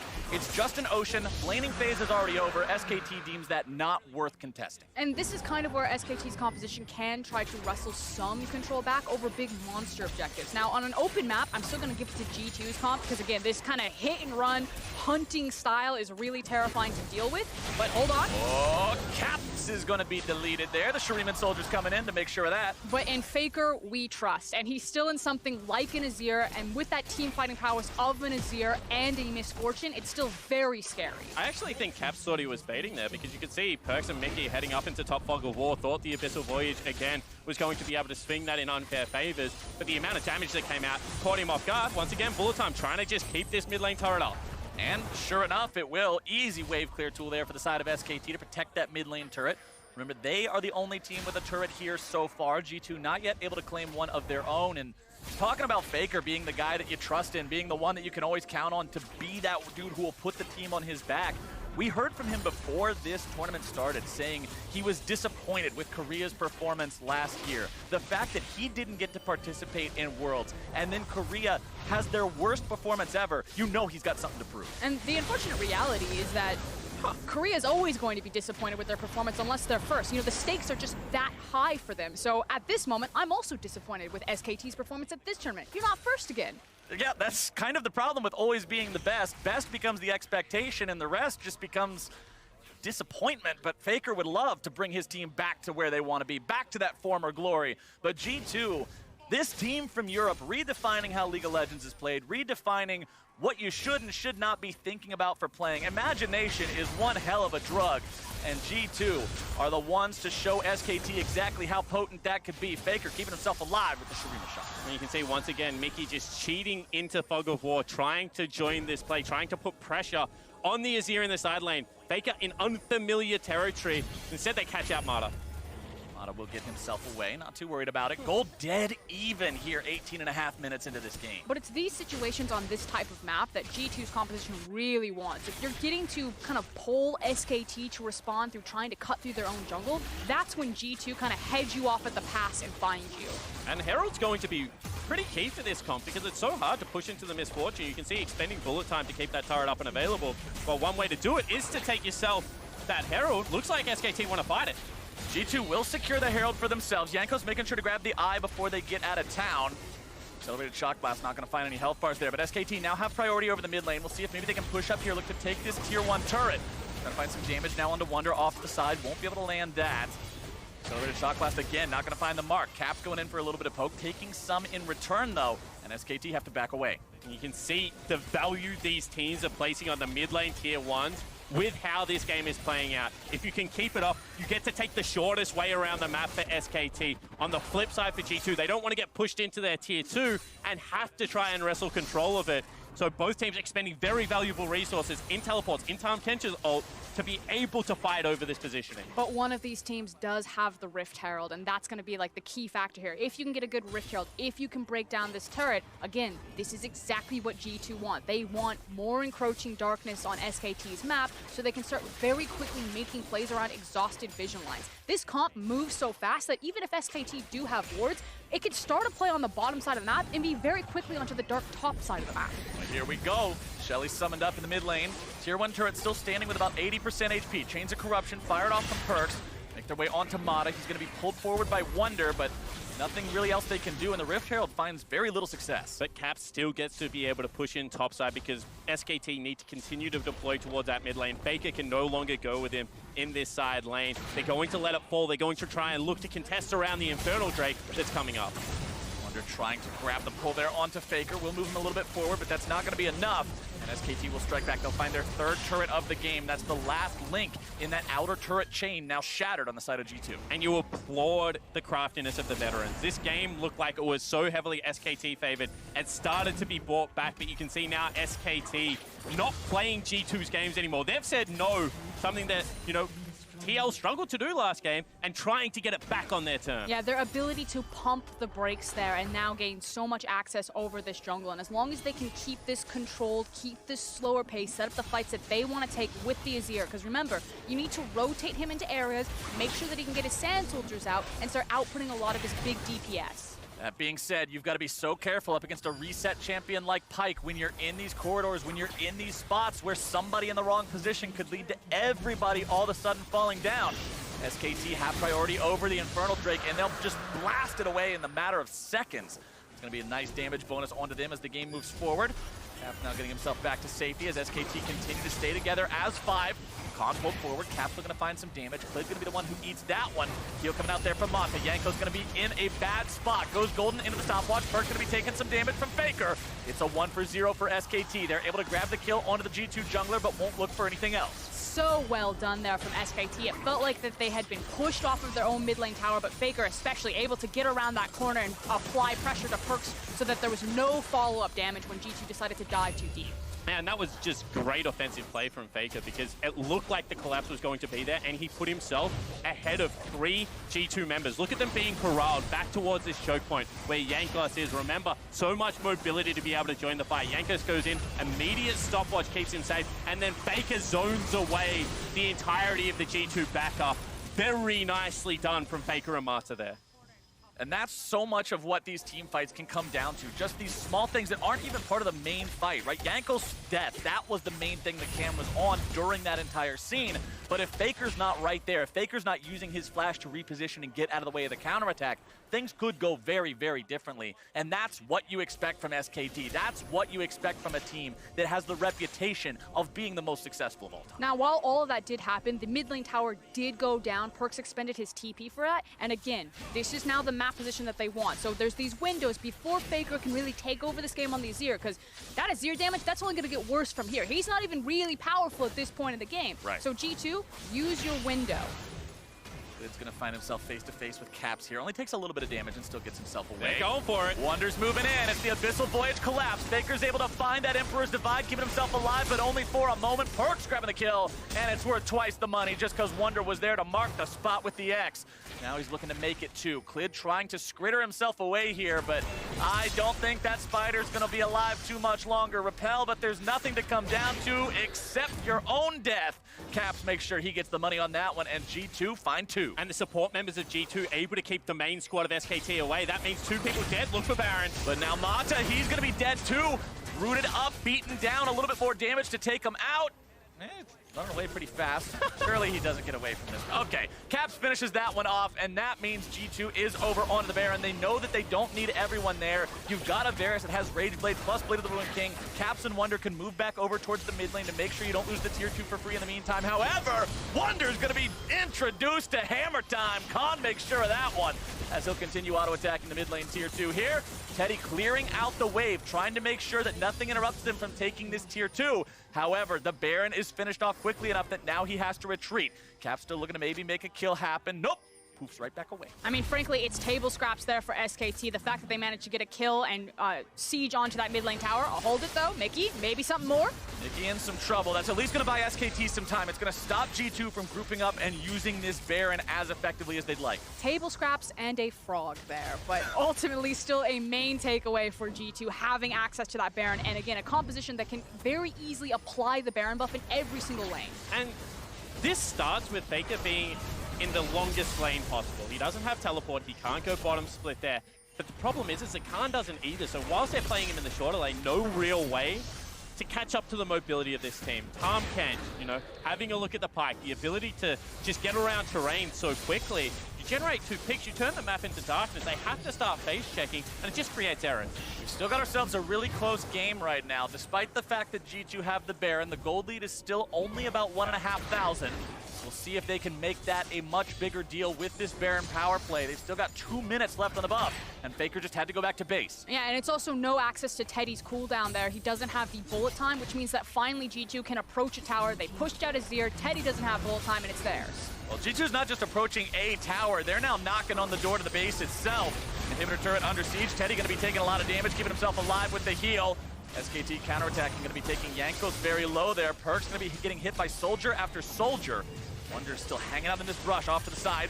Good check there from Khan, recognizing the fact that that assassin likely wants to always be on the flank. He'll take him out of the picture, and G2's on the retreat. And now I'm intrigued to see how G2 try and close out this game, because it's so hard to play a single lane against something like an Azir. You throw a Misfortune and a Braum in there, it just becomes more difficult. But what we've seen is that they want to group up, they want to generate pick. They are better when they are all 5 members on the same screen, so it will be... maybe Caps is a split pushing threat that they're looking for, but it'll be interesting to see how they actually close this one out. Yeah, it's about the tempo. You know, if SKT make a mistake and G2 can find them, rip them apart, and then snowball that into objectives, that's great. But again, there's a huge window where SKT can pump the brakes, slow down the pace of the game, and kind of hold that last bastion of hope on their inhib, because it is more difficult to siege without Baron. And then this game starts becoming about the Elder, about the second Baron, about big team fights where G2 can get a hold of SKT. But for now, it should be about taking all the free gold on the map, right? You've got 2 tier turrets out of bottom lane. I'm not looking to defend that if I'm SKT, although Khan has stuck around here and might be in some trouble. Khan underneath the turret, 1 versus 2. Jankos trying to initiate there, but a good flash from Khan to escape the follow-up stun from Wonder means he is going to stay alive for now. However, help is still a way away, and that means it's too dangerous to stick around underneath the tier 1, especially with Caps moving around in here. That's another turret secured by the side of G2, brings him up to 4 total, bringing that lead almost up to 3,000 gold. TP coming into the bottom side. Use that last 30 seconds of the Baron buff. Faker makes his way into the fight now. Khan gonna be thrown up into the air. Redemption coming down. It's a double kill over to Wonder immediately. Bullet time will not be enough, and G2 grabbing 2 for free there should be their green light to take out this tier 2. And you saw the confidence of which Jankos just stepped forward right there, started the fight on the Jarvan, and that was the mistake from SKT. It doesn't mean the base, but again, it means another objective, a bit more gold into the pockets. And the ability to expend crucial cooldowns to generate these fights is so impressive from G2. That was once again a teleport into an immediate ultimate. Khan caught out of position. Marta tries to save him. Cannot. They both fall down. SKT are reeling from this. You can see it's actually Khan in the brush, trying to recall, trying to position aggressively, gets tagged up. Back-to-back mistakes from the top laner of SKT, and G2 railed them for it. And you can see this fight right here. They're able to find those kills with the Pyke ultimate. Pyke currently has 6 kills, 5 assists, 11 put together. Let's say only half of those are from the ultimate. That is still 1,800 bonus gold, which is almost half your lead. People underestimate and even forget about how much money this can provide for your team, and it's a huge reason why they were able to bounce back after the poor start. And this is a reminder that this Pyke can be flexed in triple positions. I don't know if Jankos can play it. Maybe it's a possible quadra position on this G2 80 roster. carry Pyke. Let's go penta position Pyke. Exactly, and it's so devastating to champion. Again, he's not even the best Pyke player in G2's lineup. Well, G2 now has themselves a nice 4,000 gold lead. They'll look to take down this last tier 2 turret standing in the top lane on the side of SKT. After that, it's base and base alone. They could be able to break that one open with the next Baron spawning here in about 1 minute. Both sides with 2 Drakes under the belt here as well. Take a look at the items coming online. Faker's up to 3 fully completed items plus the boots. The Azir's getting towards that danger point where just a couple of moments with some Sand Soldiers can shred anyone. But you need to get there first. You need the ability to set up, gain control of the map. How do you do that? Look at all the vision that is currently in G2's favor. And then when you face check into a pipe, when you're face checking into things like Tahm Kench, it's just so scary. The lights are out on Summoner's Rift right now. So yes, Fake is strong, but where can he stand and deliver at a team fight? Because they're just going to get picked off. This is guerrilla warfare right now from G2. And it feels like it means that they're going to be held at the base gates here, that they're just going to have to wait for G2 to eat up more and more of this map. They'd have to work very hard collectively as a team to even approach into this Baron area, but there's always that last hope defense there. You know that they're going to have to come to your Nexus, and that could be the final spot for SKT. Well, SKT does not want to concede a Baron for free. They know it's spawning in about 15 seconds. They want to make something happen here. Mickey getting himself away, has to pop the redemption just to make sure that SKT doesn't want to follow it any further. Wonder's in the bottom side, providing a split push threat. He has his TP ready to go should a fight break out. Pentaflex, split pusher, assassin, he's got it all. Khan is 1v1 artist. Yeah, honestly, he took Khan down to about half HP there. And remember, Wonder does a lot of damage with that ultimate. You've got to be so careful about the threshold. Jankos into the middle now. Faker looking to keep himself alive. Caps over the wall, trying to find the damage onto Teddy. Cliv looking to find the damage in return onto Wonder. Going to be bursting him down. Caps barely getting himself away. G2 has already lost one, and it's a pretty important member. SKT have won the fight so far, and they want to see if there's any more they might be able to find. Lana wants to lead the charge. Shield is up, trying to maintain that unbreakable. Bullet time comes out, but a nice flash away, along with the cleanse from Mickey X. Means that he's not going to die today, not yet. Perks will take down that Shurima Sun Disc there in the mid lane, and SKT will walk away with their minor victory. And the chunk onto Khan looked to be the sign there for G2 to try and start another one of those team fights. And Jankos' job is to just pop everything and fly into the backline. But the positioning and the summoner spells this time from SKT utilized much better. They actually win the trade. And on the end, I thought it was going to be a breath of fresh air for SKT, but G2 immediately turned to Baron. G2 going after Baron as Clit is forced to go into the repel. You kill that jungler, you're in a good spot, and G2 will send their mid laner on a killing spree. They're bringing in the TP from Wonder. They realize they now might be in a spot to potentially just win this game right here. Khan is taken out. Faker is isolated. He goes in to find himself a single kill. He won't be able to find a second. Caps now has to try to just avoid the damage follow-up there from Teddy. 2 left alive on the side of SKT. G2 with multiple members still ready to go. Wonder coming around from the side. He has the ulti ready, and he's found his way onto Teddy. The damage comes down, and X marks the spot! The thing is that G2 flipped the script. You look at that from SKT's perspective, they're like, we have the Scuttle Crab, we have the mid lane priority, we can back off this Baron. G2 know that creativity, the fact that they throw fundamental League of Legends out the window. This isn't about the rules, this is about breaking them. And we've been talking so long about SKT scaling up and the inevitability of Azir, but when G2 keep just forcing things like this is what happens. And there's a stopwatch available on Clid, not used there. Falls down, doesn't mean there's an overcommit. And then the go button hit immediately. Get everyone in there. It looks rough. Faker with a very nice slide into multiple members, but he is really trying to hold the base solo at the moment. Everyone else from SKT being chased away, and G2 continue to find advantages. And I want to talk about something abstract about this Pyke pick. Because of his ability and his kill pressure, since he got so much gold in that top lane, he started this fight, had about 25% health. When he finally jumps on Teddy, he's almost back to full health. Against a Korean team who is known for their control, who is known for their vision, it's just so exhausting because of how long Pyke can stay in these fights, how long Pyke can stay on a map, and how many times he can continuously pressure things, and when he doesn't have to reset like a natural champion. And as G2's creativity has not only got them back in the game after a bad start, but continued to build a lead all the way through, I'm remembering back to SKT in their finals of the LCK just this split, playing against Griffin, playing against creativity in the form of the Taliyah Pantheon, falling behind early, but then saying, okay, we've got the more traditional comp, we can outscale, we'll win later, and sure enough, they did. That game one, they were behind for a long time, and they came back and won, but G2 is coming across as a whole different monster right now. They're not just creative in draft, and then they run out of gas. They are creative from start to finish until a Nexus pops. And right now, SKT is getting dangerously close to that point. And they're courageous enough to stick to the plan. You know, it didn't work early, but it's working now. Continuing to attack multiple styles of the base, trying to force SKT into a rare mistake. SKT still defending here. 4 men topside.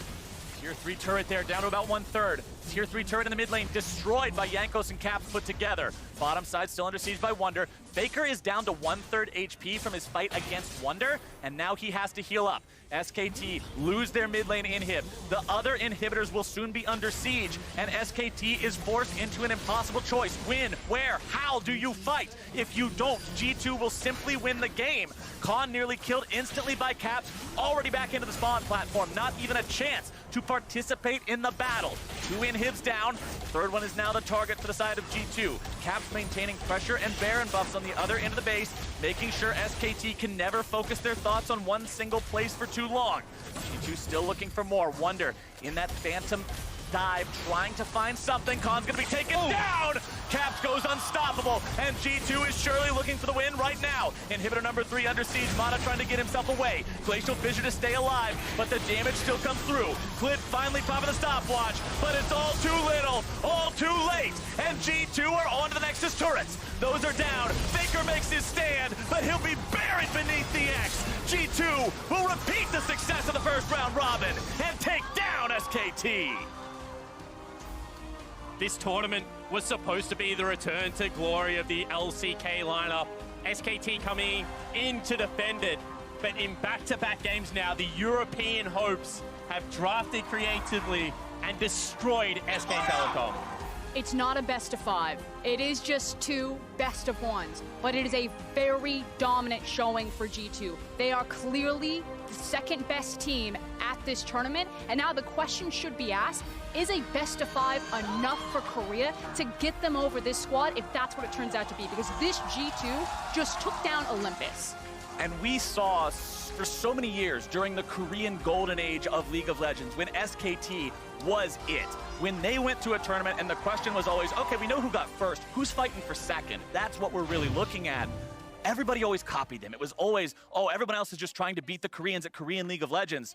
Welcome to G2 League of Legends. And that's what I wanted to talk about. I was looking at that last fight and I'm like, where's the engage? Because the Koreans haven't had the same checklist. They haven't had to draft the hard engage. But this tournament just seems like it's being played on completely different rule sets. Yeah. And it's G2 and it's IG, these fast teams, these aggressive teams that are generating fights and forcing you to play on the back foot. And honestly, they look so good when the game is up-tempo and quick. And you have to think about how they're able to keep it so fast with the type of champions that they had on the map. The fact that it's things like LeBlanc, like Zoe was a big pick for G2 back in the LEC, with a Pyke. These are not compositions that are built around one big cooldown. That comp was not about Cataclysm and then waiting for a 1.5-minute turnover. That was about constantly throwing out punches, constantly having the cooldowns, and Korea just doesn't look like they're ready to play around that play style. And after a 0-2 start, it honestly looked like it was about a Pyke ultimate to me. 11 kills, that was incredible. Honestly, incredible showing from G2 once again, showcasing their classic creativity. But to get some more thoughts on that win, let's leave it to the State Farm Analyst Desk. Thank you very much, Captain Flowers. G2, they bounced back after the loss earlier today against Phong Buffalo, but also secure that 2-0 head-to-head now over SKT and move solidly into second place. We talked about some of the creativity that this team has showcased throughout the tournament and domestically. Get a little bit more of it here in Champion Select again. Oh, this isn't standard? This isn't what everyone expected? You sure? So it was such a cool Champ Select because it starts with 4 flex bans and then Jay's first pick. And then we see the Elise coming and we're like, okay. Khan is bringing friends this time. He's going to absolutely destroy one. And we said, and we were talking like, what can he pick top lane to survive? What can he actually do against Jay's Elise with the current bans?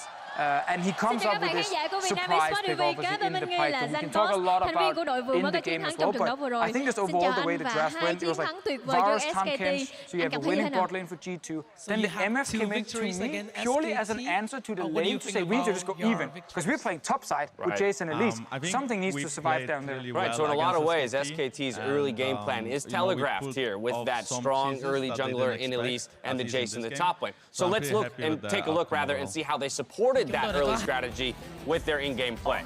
Yeah, I mean, this was about the level 1 invade, also using the Braum MF to be able to move in, invade on the red side, get wards down to be able to actually track Jankos. Exactly, so now you know if Jankos is top side. You see him here killing the red buff. You see how on the other side, we have Elise ready to contest when Jankos walks into the river. And this is important because the goal is to kind of cut the map in half and tell Jankos you have to go to the bottom side, mate. You got nothing to do here. And this now means Wonder is alone top lane. Look at the minimap. Jankos on Jarvan, he's at the dragon right now. So no one is going to help Wonder. And then what happens here in this trade is Wonder gets to use his aftershock to get away from Khan. So now he's really squishy. It's all focused on Jankos here because the fact that Jankos got pushed from the opposite side of the map, he could have tried to hover, but if he'd done that up against the Elise, that is a major gambit to lose experience. And now we're going to see kind of the answer from G2. Normally a team would try and send the jungler up here alone and try and see if you can gank Khan. He's sitting without flash. But Jankos can't go alone because if Elise is here, he will die in a 2v2. So what G2 likes to do is sacrifice Cap's lane and just move him out of that lane to come help in a 3v2. Sadly, it's a big mistake from Jankos in terms terms of the flash execution here. So now he just dies. And at this point, we're basically calling GG already. Yeah, I mean, it seemed like such an impossible point to come back from because everything had gone wrong for G2. It's like, all right, well, it's Vayne top all over again. You tried this cute pick. It got dove. You're roaming top. You're giving up all this massive advantage mid lane as well because Faker is not moving during any of this. Look at those CSDs. Exactly. Like, Faker is just sitting mid lane on the Azir into LeBlanc plus 20 CS. Khan is over 20 CS up as well. And you're thinking, well, this is where SKT is supposed to thrive. You know, Impact had an interview with Travis today. He's talking about he thinks SKT is the best team in the league in this tournament because of the fact that they don't make mistakes from an advantage, because they make sure of everything, because they're so calculated. And if you're looking at it through that lens, you're like, well, G2's got to be screwed, right? You would think so, and everyone started going to Twitter saying, this Pyke, what is this troll pick? You know, he's just losing lane, he can't do anything. Obviously, he was ganked early, but the Pyke in itself was not picked to try and destroy Jace from level 1. It was picked because of all the chaos it creates. How later on in the game, you can make plays around the Pyke, or you can roam the Pyke around. You set up in 1-3-1. It's not a 1-3-1 because Pyke goes to LeBlanc lane, so 2 members on this side, and you catch people off. And actually, let's just bring up the next replay. Let's do it then. 12 minutes in. Huge turnaround fight for G2 to get back into it. Calculated SKT, well, they think they're catching Mickey and Jankos right here. Sadly for them, only 3 players. And there's 4 from G2, and a Pyke on it. Faker was literally just standing there recalling when this whole fight started. So it just makes it so GT can just crash right in. A lot of the times you see these compositions, like where LeBlanc dives in. Usually it's the Camille, but the Pyke just dives straight in. No Faker. How is SKT going to succeed? I think one of the most powerful parts about surprise picks such as this is that you have practiced out this matchup. How many times do you think SKT played against a Pyke top in a competitive scrim? My guess is 0, right? And this is one of those situations where you can be caught off guard by what type of things this pick can pull off, how easily he was able to actually shrug off the Jace poke by just stepping into the brush or utilizing his W, how much burst he was able to actually provide with all of this gold being funneled into a Pyke that early on compared to that of a support Pyke. Yeah, exactly, and we didn't show this replay to praise Wonder for getting a triple clip because he technically just came down and played ulti right.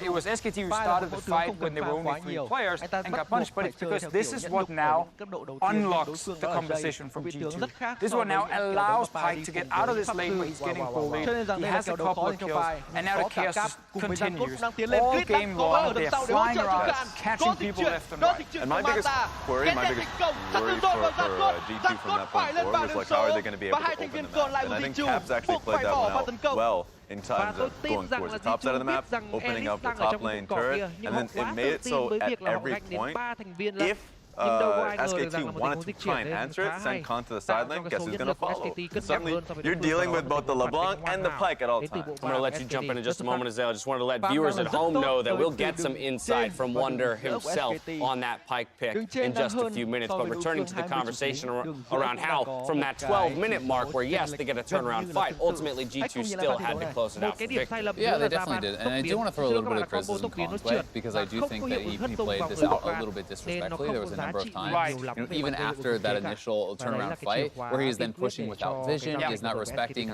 the fact that both, you know, Jankos and Wonder can be up there, you know, how powerful their CC was to be able to take him down. He was not always backing off in fights and was positioning aggressively, even without flash. We saw that at the tier 2 dive where he was taken down after his flash was forced out of that tier 2 turret, or tier 1 turret rather. He backs off, but he's posturing aggressively, looking to poke, and he's getting caught out and getting taken down. Yeah, and that's not okay when you're investing your first pick and also the second pick with the least, all towards winning top side. So Teddy had to play MF. That's not a very, very strong pick, and especially not in a game like this. Like, it was picked for lane.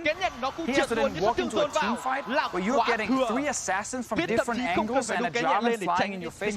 Who do you ult? The moment you ult, you basically stun yourself and you will die. I'm not sure why I did the animation. So you should make the sounds too. Skipping the sounds. I mean, I would have enjoyed it. Teddy was basically useless in this game because they invested everything top side, and then Khan ends up not being able to do anything. For SKT, the way they should have been able to win the game, of course, is to play through Elise. Elise had been able to secure such a great advantage, and of course, the replay we showcased was, Faker basing, but they needed to be able to group around the most strongest early game member, and a lot of times they were just not able to do that. They were certainly caught off guard. We all were. I don't think anybody out there, like there are a few people out in the world that will know the Pyke Jace or matchup, let alone the composition that G2 are trying to employ there. So best one tactics, my friend. I mean, it's going to come back, I'm sure, but that was fun. Continue to be impressed by G2's creativity when it comes to the draft phase and how it translates into victories. Let's head over to Shox for a chat with G2's top lane. Thank you very much, Dash. I'm here with Wonder, who played Pyke top versus SKT. I'm going to be honest, I don't need this because I was writing down questions to interview you guys for a possible win, but then after the first 10 minutes, I was like, this is not happening. However, it turned around. So can you run me through kind of the different phases of that game?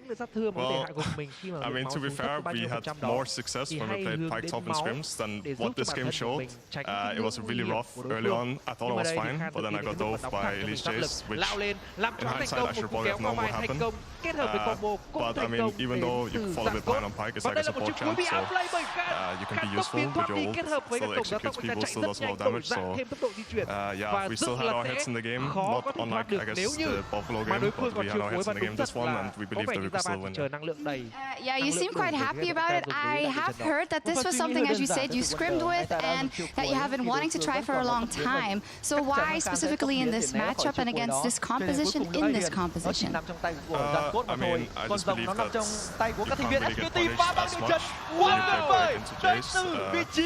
And then Jace kind of wants to like really dominate lane and get like a big lead. But I think that Pyke both like outshines Jace out of lane and then can also like kind of, I guess, deal with it fine. Doesn't really matter what comp you have, but like preferably you want like something that can CC, so you can land the ult, and you want something like chunk them down before the fight starts. Otherwise, I will never really be useful. I will just be like looking for hooks and looking for stuns. But yeah, so that's like, I guess, the main two things. Now, this was again one of those draft choices that was kind of secretive and a surprise, and then end up working out, but it doesn't always. What's your view on kind of the fact that G2 is always trying these new things? Do you think you should always do that, or do you think you should temper it at sometimes, like we saw with the Vayne pick, for instance? I mean, of course, like, it's a double-edged sword, right? Because sometimes we don't really have a lot of practice on some of the champs that we maybe should have, because we're trying something that we thought or think can work, and sometimes it's the other way around, right? We find something really insane that can get us wins, but yeah, I think it's basically just, I can narrow it down to like that.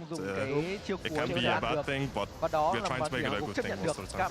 I think this game showed that you can turn it around even if it doesn't work out in the beginning.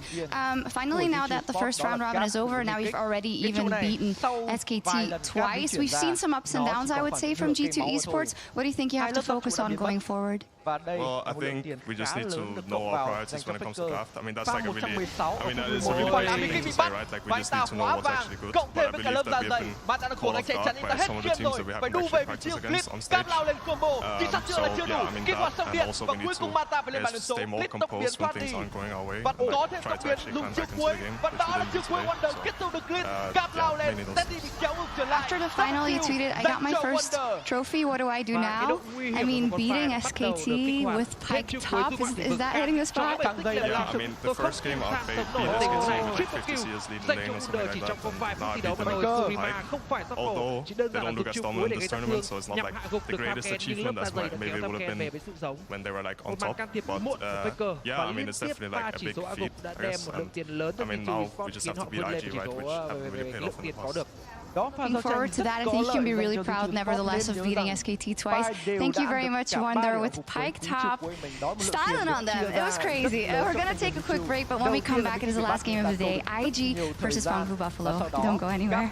I believe that we can win. I believe that we can win. I believe that we can win. SKT trying to go for the mountain trick. They will manage to secure that one. She's a corruption already going to be down, but that is a nice bullet time. Putting a lot of damage into the G2 health bars. Clint wanting to go after Cap. gonna have to sell for a nice plate of frog legs instead. Mono tried to escape with his life, but here comes Cap. And he's got the electrocution for the kill. G2 looking to find even more now as Wonder closes in. Over the wall he goes, looking to maybe grab himself a bone skewer.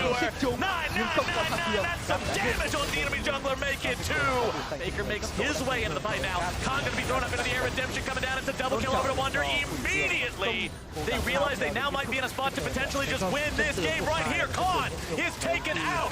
Faker is isolated. He goes in to find himself a single kill. He won't be able to find a second. Faker makes his stand, but he'll be buried beneath the X. G2 will repeat the success of the first round robin and take down SKT.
Cáp đang rất xanh, điều đó khiến cho lượng đồ của anh ta cũng đang bị ổn.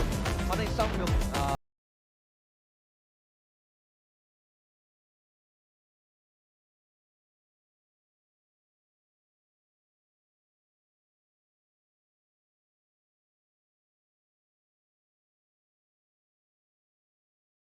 tới từ G2 Esports và họ đang đẩy ra khu vực đường giữa để có thể tấn công vào cái trụ này. Cái trụ còn rất nhiều máu do việc Cap không hề gây ra được áp lực dành cho Faker, nhưng đó là tình huống kén nhện thành công. Điểm shutdown thuộc về Faker.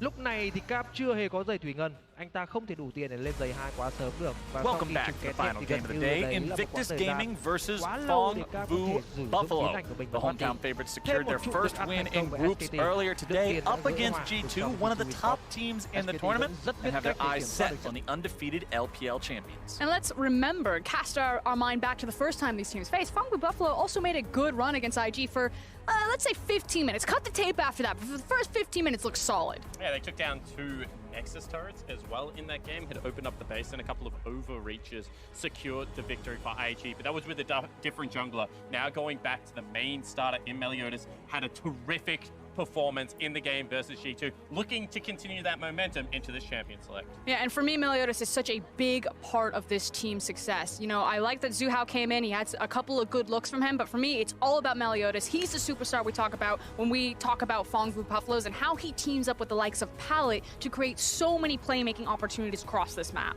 All right, let's check in on what bans are looking like now that we're done with the first 6. Rek'Sai, Galio, Irelia banned out by IG. Phong Buffalo going to take out the Tahm Kench, the Akali, and the Jace, as everybody's favorite first priority pick in the Rise is unsurprisingly locked in. Yeah, you have to pick your poison. Going to be PVB going with leaving the Rise available. And this is one of the Shy and Rookie's best champions. We've seen Rookie playing in the mid lane. The Shy plays it also. And my worry is that it is a champion that does thrive in chaos quite well, can isolate people, and does have some good lane matchups that PVB like to go towards. Yeah, and I also just think that there's this conversation about who is the best Rise player in the world. We have a lot of phenomenal ones appearing at this tournament.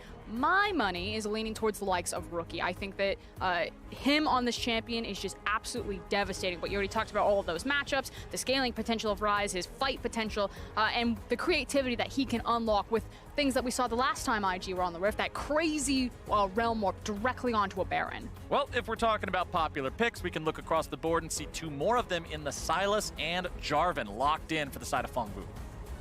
And it's going to be coupled with even more teamfight coming out of Invictus Gaming as Xayah Rakan gets picked up here. Obviously have to remember Bao Lan's Rakan performance at Worlds. Seems that IG are just making their way through the skins right now and making sure that they can play as many as possible for us. And I'm going to pose this question just softly here. Okay. We've seen Rookie Syndra, we've seen Jackie Loves Draven, we've now seen Ning's Kayn, and now you're going to see Bao Lan's Rakan. Do we get the Shy's Riven? Because it feels like we really are cycling through kind of the signature champions for all of IG as well as all of the Invictus Gaming World skins. Well, potentially also the Fiora still to come out as well. As this series progresses, such a great champion for the Shy. I think it also doesn't have the worst matchup into the Sylas if that is going to be run top lane. There's a lot of CC to be avoided here. Well, the final pick is going to be the Nautilus in the first half there of the draft for PVB. Lee Sin and Kai'Sa banned out, and we've heard in interviews from Invictus Gaming players where they say, yeah, when we're in a game against a team that we don't think is one of our top competitors, we like to have it be more of a happy game. We like to have a little bit more fun with it. So maybe we will get to see some of those signatures. So here's one of my questions. Are all their games happy games? Like, where do we... Yeah, what is actually a sad game for IG? They are the Bob Ross of the League of Legends world. Just a happy little game. Just happy accidents. Just happy accidents happening all over Summoner's Rift right now for Invictus. But the thing is they set the tempo of it.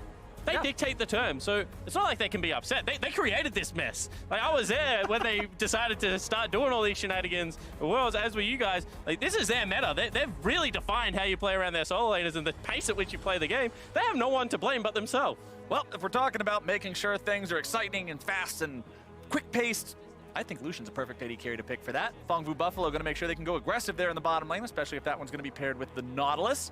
Back over to IG. What's it going to be for your solo lane? It looks like it will be the LeBlanc there for Rookie, which means the Shy's on the rise. And finally, the Shy gets a champion that he can really start to muscle out with. He's had a couple of rough games, most recently that Kennen performance, but Rise should be a much more smoother ride. And this is the thing about early Sylas picks that we've seen happen a little bit more, is that if you grab an early lane bully, and I'm expecting an aggressive jungler out of Ning, hoping that it is going to be something like the Camille yet again, it's not going to be a little bit more scaling. So what I was going to say is now it can become a big bully lane in both scenarios. If you send it mid, you know, you're going into a LeBlanc lockdown CC available very early in that lane. Exact same thing with the Rise matchup.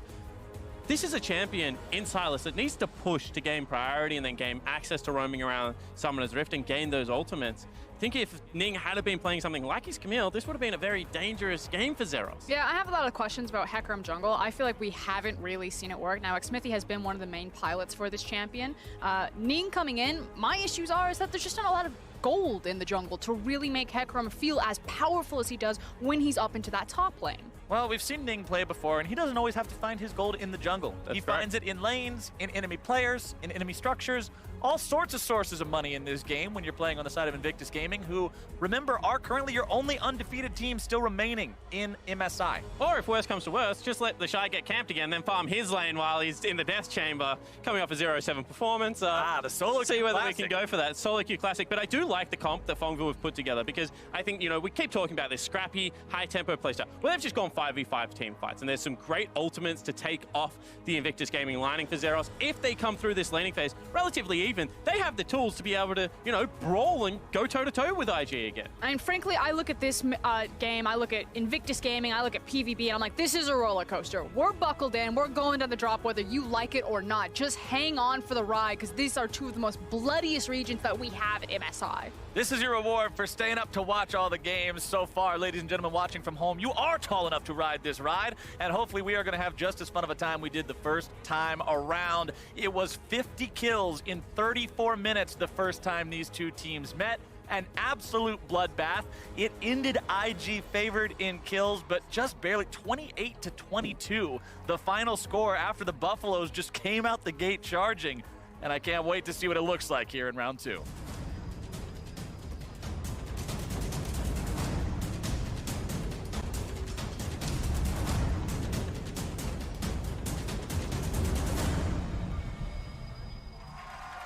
It's the last one of the day here for day 3 of MSI 2019. A rematch between Invictus Gaming and Phong Vu Buffalo. We'll see if maybe the Buffaloes can be the kryptonite for the second of the top 2 teams they've played here today, or if IG is going to continue this win streak. And you just brought it up, Flowers. Some very impressive numbers when we're talking about the bloodiness, how fight-heavy these games were the first time these two teams match. But I look over at the likes of Invictus Gaming, and unless that starts in the lane phase, you know, when you do have a jungler like Hecarim, you tend to play the early game a bit slower. So I am looking at Meliodas on one of his signature picks of that Jarvan on a composition that has a lot of CC and a lot of different lanes to lead the charge in this early game. Because what we've seen when Phong Vu is at their most successful is the ability for Meliodas to have early impact and then start to escort Null around. And Null on a champion like Lissandra can have great side lane impacts. They're also running 2 teleports to just the 1 of IG. So if these fights start breaking out, you have to be very aware of the numbers that can join, particularly in the bottom lane.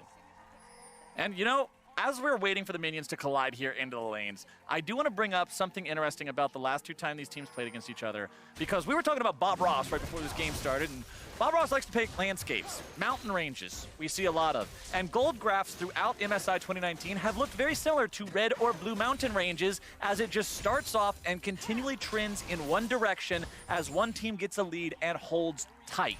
But IG versus PVB was one that was all over the place. It looked more like a cardiograph, back and forth as each team seized control at different points. And that's what I'm hoping we get here again, as Meliodas has made his way towards that top side very early. I have to say, Flowers, your ability to take Bob Ross into cardiographs was just amazing. Hell I don't even know how you pull off that sync. I'll take that. But bottom side, it's going to be Big Koro and Pallet trying to take control of the lane here early on. The Lucian, the Nautilus, 2 very aggressive, high-damage champions. But you are going up against 2 of the only champions in League of Legends literally designed to play together. So we'll have to be careful about that one. It's also double cleanse come out, so a lot of respect being shown from both Rookie and Jackie Love to recognize that you're against a Lissandra and you're also against a Nautilus. And in tandem with the Jarvan, we talk about a lot of those CC that Meliodas has to play around in his lanes. He needs to make sure that he's also playing around that defensive cooldown. You can see right now, Pallet's trying to repel the potential invade from Ning. But this priority that Rookie has been able to gain over the nerfed Lissandra is allowing the split map scenario, because you can see bottom lane was pushing in. Hold that thought, however, because they might be looking for a turret dive. Oh, baby, this could be the dive onto the Shy. There comes your chain CC, juggled around, beaten down, and that is how you do it. Phong Vu Buffalo, first blood in 3 minutes. And it just gives different life into PvB when Meliodas is there. The fact that he's giving attention finally to Xerath, who for a majority of this tournament has just been left on an island, has just been ignored. And on the other side of that coin, the Shy is really getting a camp today. Yeah, he certainly is, and this is just very nice layering of CC. I don't know whether the flash was necessary to secure the knock-up, but the Shy also expended his, so 1-for-1 trade on the summoner spells, has to teleport back, and now the second gank can be even more crucial. Bottom side, we'll see if Pallet maybe wants to go after something here. You can see him step into the side of the minion wave just in case he could get an angle there for the dredge line, but Balon and Jackie Love not in a spot where they're too worried about it. Everybody's topped off on HP down here, so no real chances of a full-on all-in just yet. And it's that split map that Spawn was referencing prior. The fact that Rookie got the priority in the mid lane means that JackeyLove and Balan can play hyper-aggressive like this, that even if the Dread lane does connect with them, they know that the likeliness of the jungler coming down and attacking them is very low. Especially after he's just dove your top laner. And you have the jungler on your side of the map in the bottom side. So, yeah, absolutely. I really like the way that IG tried to attack, but at the end of the day, still the kill advantage going over to Fongbu. And this is where summoner spells start helping you out, because if you're a Rookie right now, you have to run cleanse. You're going into, you know, the CC of Null as well as the knockup from the Jarvan. If you don't have it available, you're sitting duck as soon as level 6 hits. So Null's been able to get 2 recalls. He was getting smashed in lane. He comes back the first time with a teleport, pushes it in again, goes back the next time, gets himself some boost. Now if he's unlocked, has the ability to traverse the map. And as you mentioned, the cleanses in combination with the CC. Hold on a second. We might have something else coming through here in just a moment.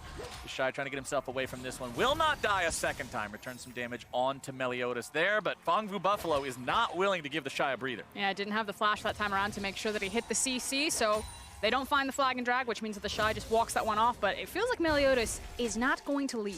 And this is what Ning does very well. You can see that Ning now finally makes his way towards the top lane. He wants to start repelling some of these ganks because the wave is pushing in. They go again. All right, it's 2 versus 2 this time. Numbers are at least going to be fair. Zeros now the target. The Shy turning on some damage. Ning is in there. He's wheeling that scythe around, and this is Conqueror Hecarim trampled underneath the hooves of Ning, and he'll collect a couple for the side of IG. And this is not the first camp the Shy has seen. Ning bails him out of trouble. They have the minion wave. They have the summoner spell advantages.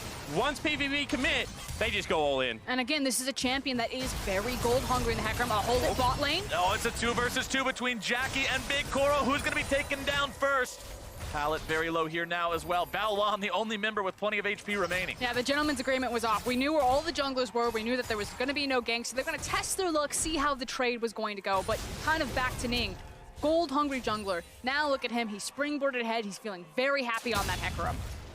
Let's see if Meliodas can get himself involved anywhere else. Bottom side, I don't think Jackie and Baolan are feeling like extending themselves any further. Meliodas just going into the bottom side of the river there as we take another look at what happened in this 2v2. And Zeros goes very early into this gank, not able to lay a CC, which means the Shy walks off the initial measure, and then Ning with full health, you know, the red smite and the ghost available, just able to continue to out DPS. Yeah, I really wanted to get another look at that one. Super cool, the interaction of using the charge there to knock Jarvan out of his flag and drag. Everything beats Jarvan's flag and drag at this state. It pretty much just gets bonked by anything else in League of Legends. If he tries to throw the flag and pull himself to it in the middle of a slightly stiff breeze, he just falls over in his butt. So I'm not really sure how you're going to fight that one. And it was especially nice, too, for the Hecarim. Because he got that charge off on the Jarvan a couple of seconds before the main fight started, it meant Conqueror was primed and ready to go. And that's why you saw health bars just get reduced to rubble. And also, just a small interaction. It's actually Jarvan's body that knocks you up. If his body doesn't hit you, then you don't register the knockup. So whilst it looked like it was going to complete towards the Shy, if Jarvan doesn't pass through the particle, no CC registers. At times, even damage will go through, but the CC won't be there. So just a small thing to watch for. But Meliodas certainly aggressive in that gank and has still been active on Summoner's Rift. And that's what I like to see from the Buffaloes. Be aggressive. Don't sit back and wait for IG to play their game and scale up. Frost, it was you who was talking about this the other day when we casted some games on the first day of group stage here, saying you don't beat IG by playing this scaling game and saying, no, we're going to be the better players and beat you in the late game. You drag them back down into the swamp that IG cut their teeth in, that Fiesta-laden early game of forcing them into the trench of fight after fight after fight, and you make them play like that. That's because Invictus Gaming have the better players in this tournament, so you never want to fight them on even footing. You need to make sure that you have some sort of leverage advantage, and even putting them down a gold deficit, we've seen IG come back time and time again looking for that perfect run.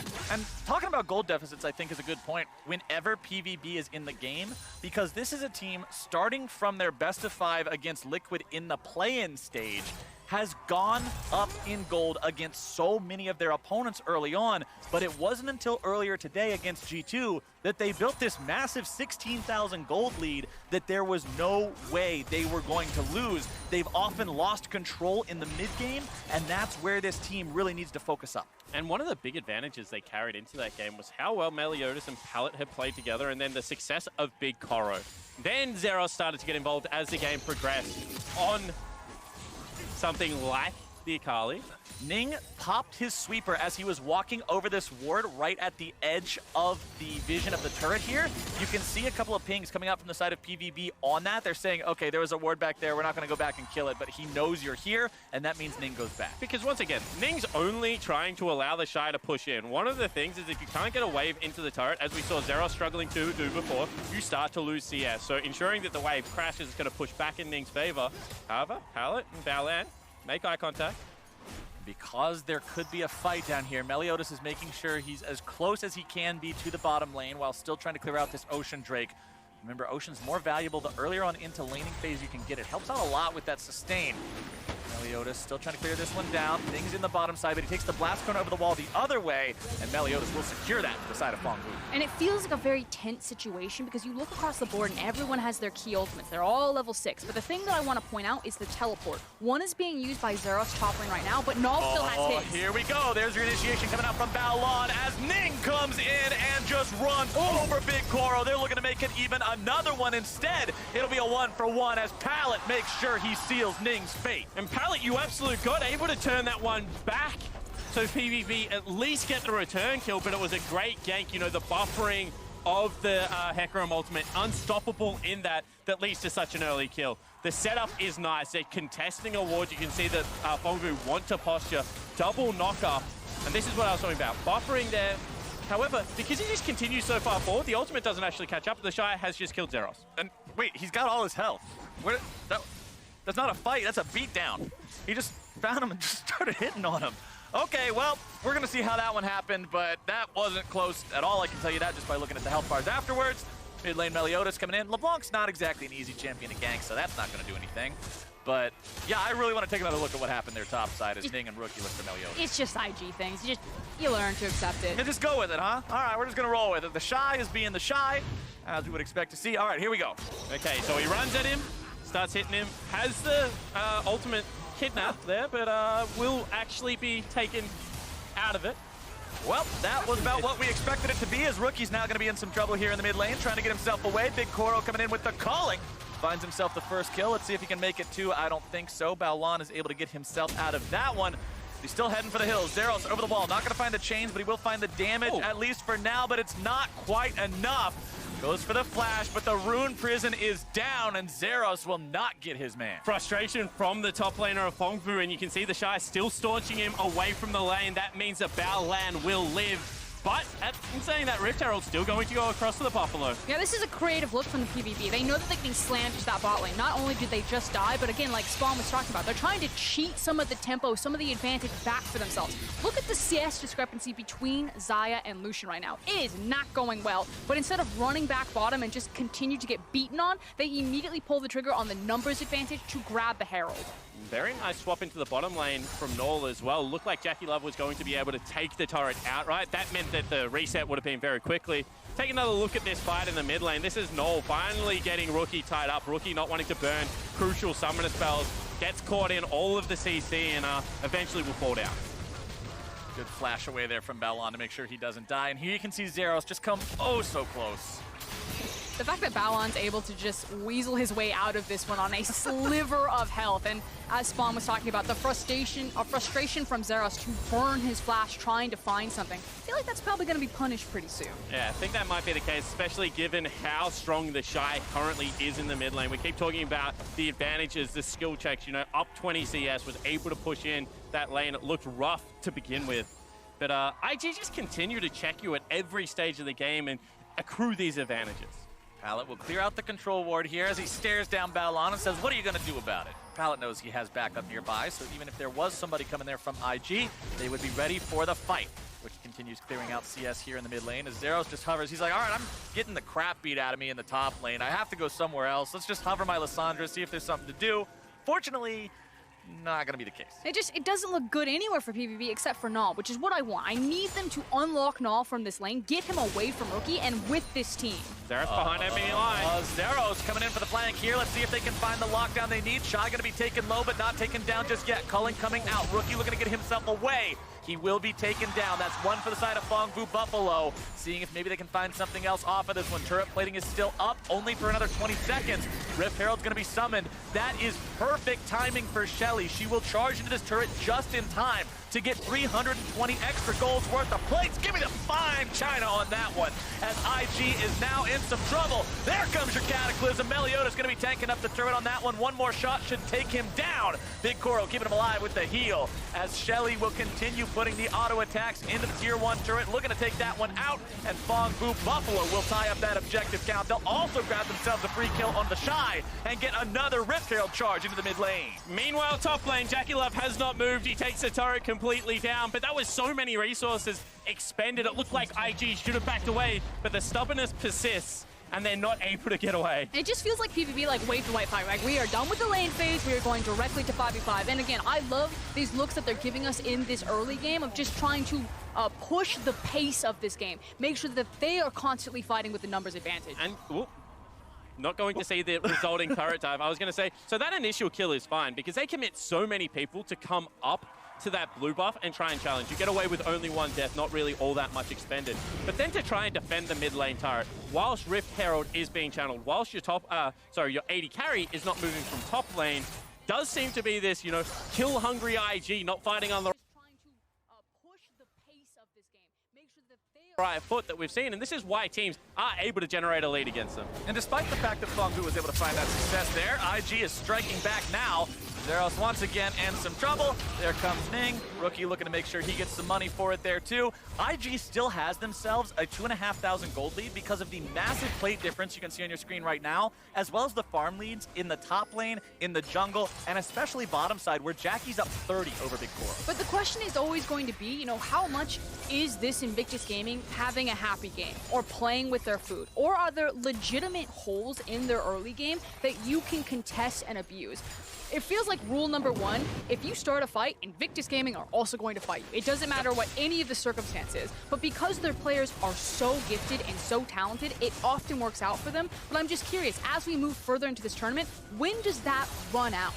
Because this isn't a team that has been uncontested domestically for the last year. They didn't even come into the Worlds as the favorite. JackeyLove.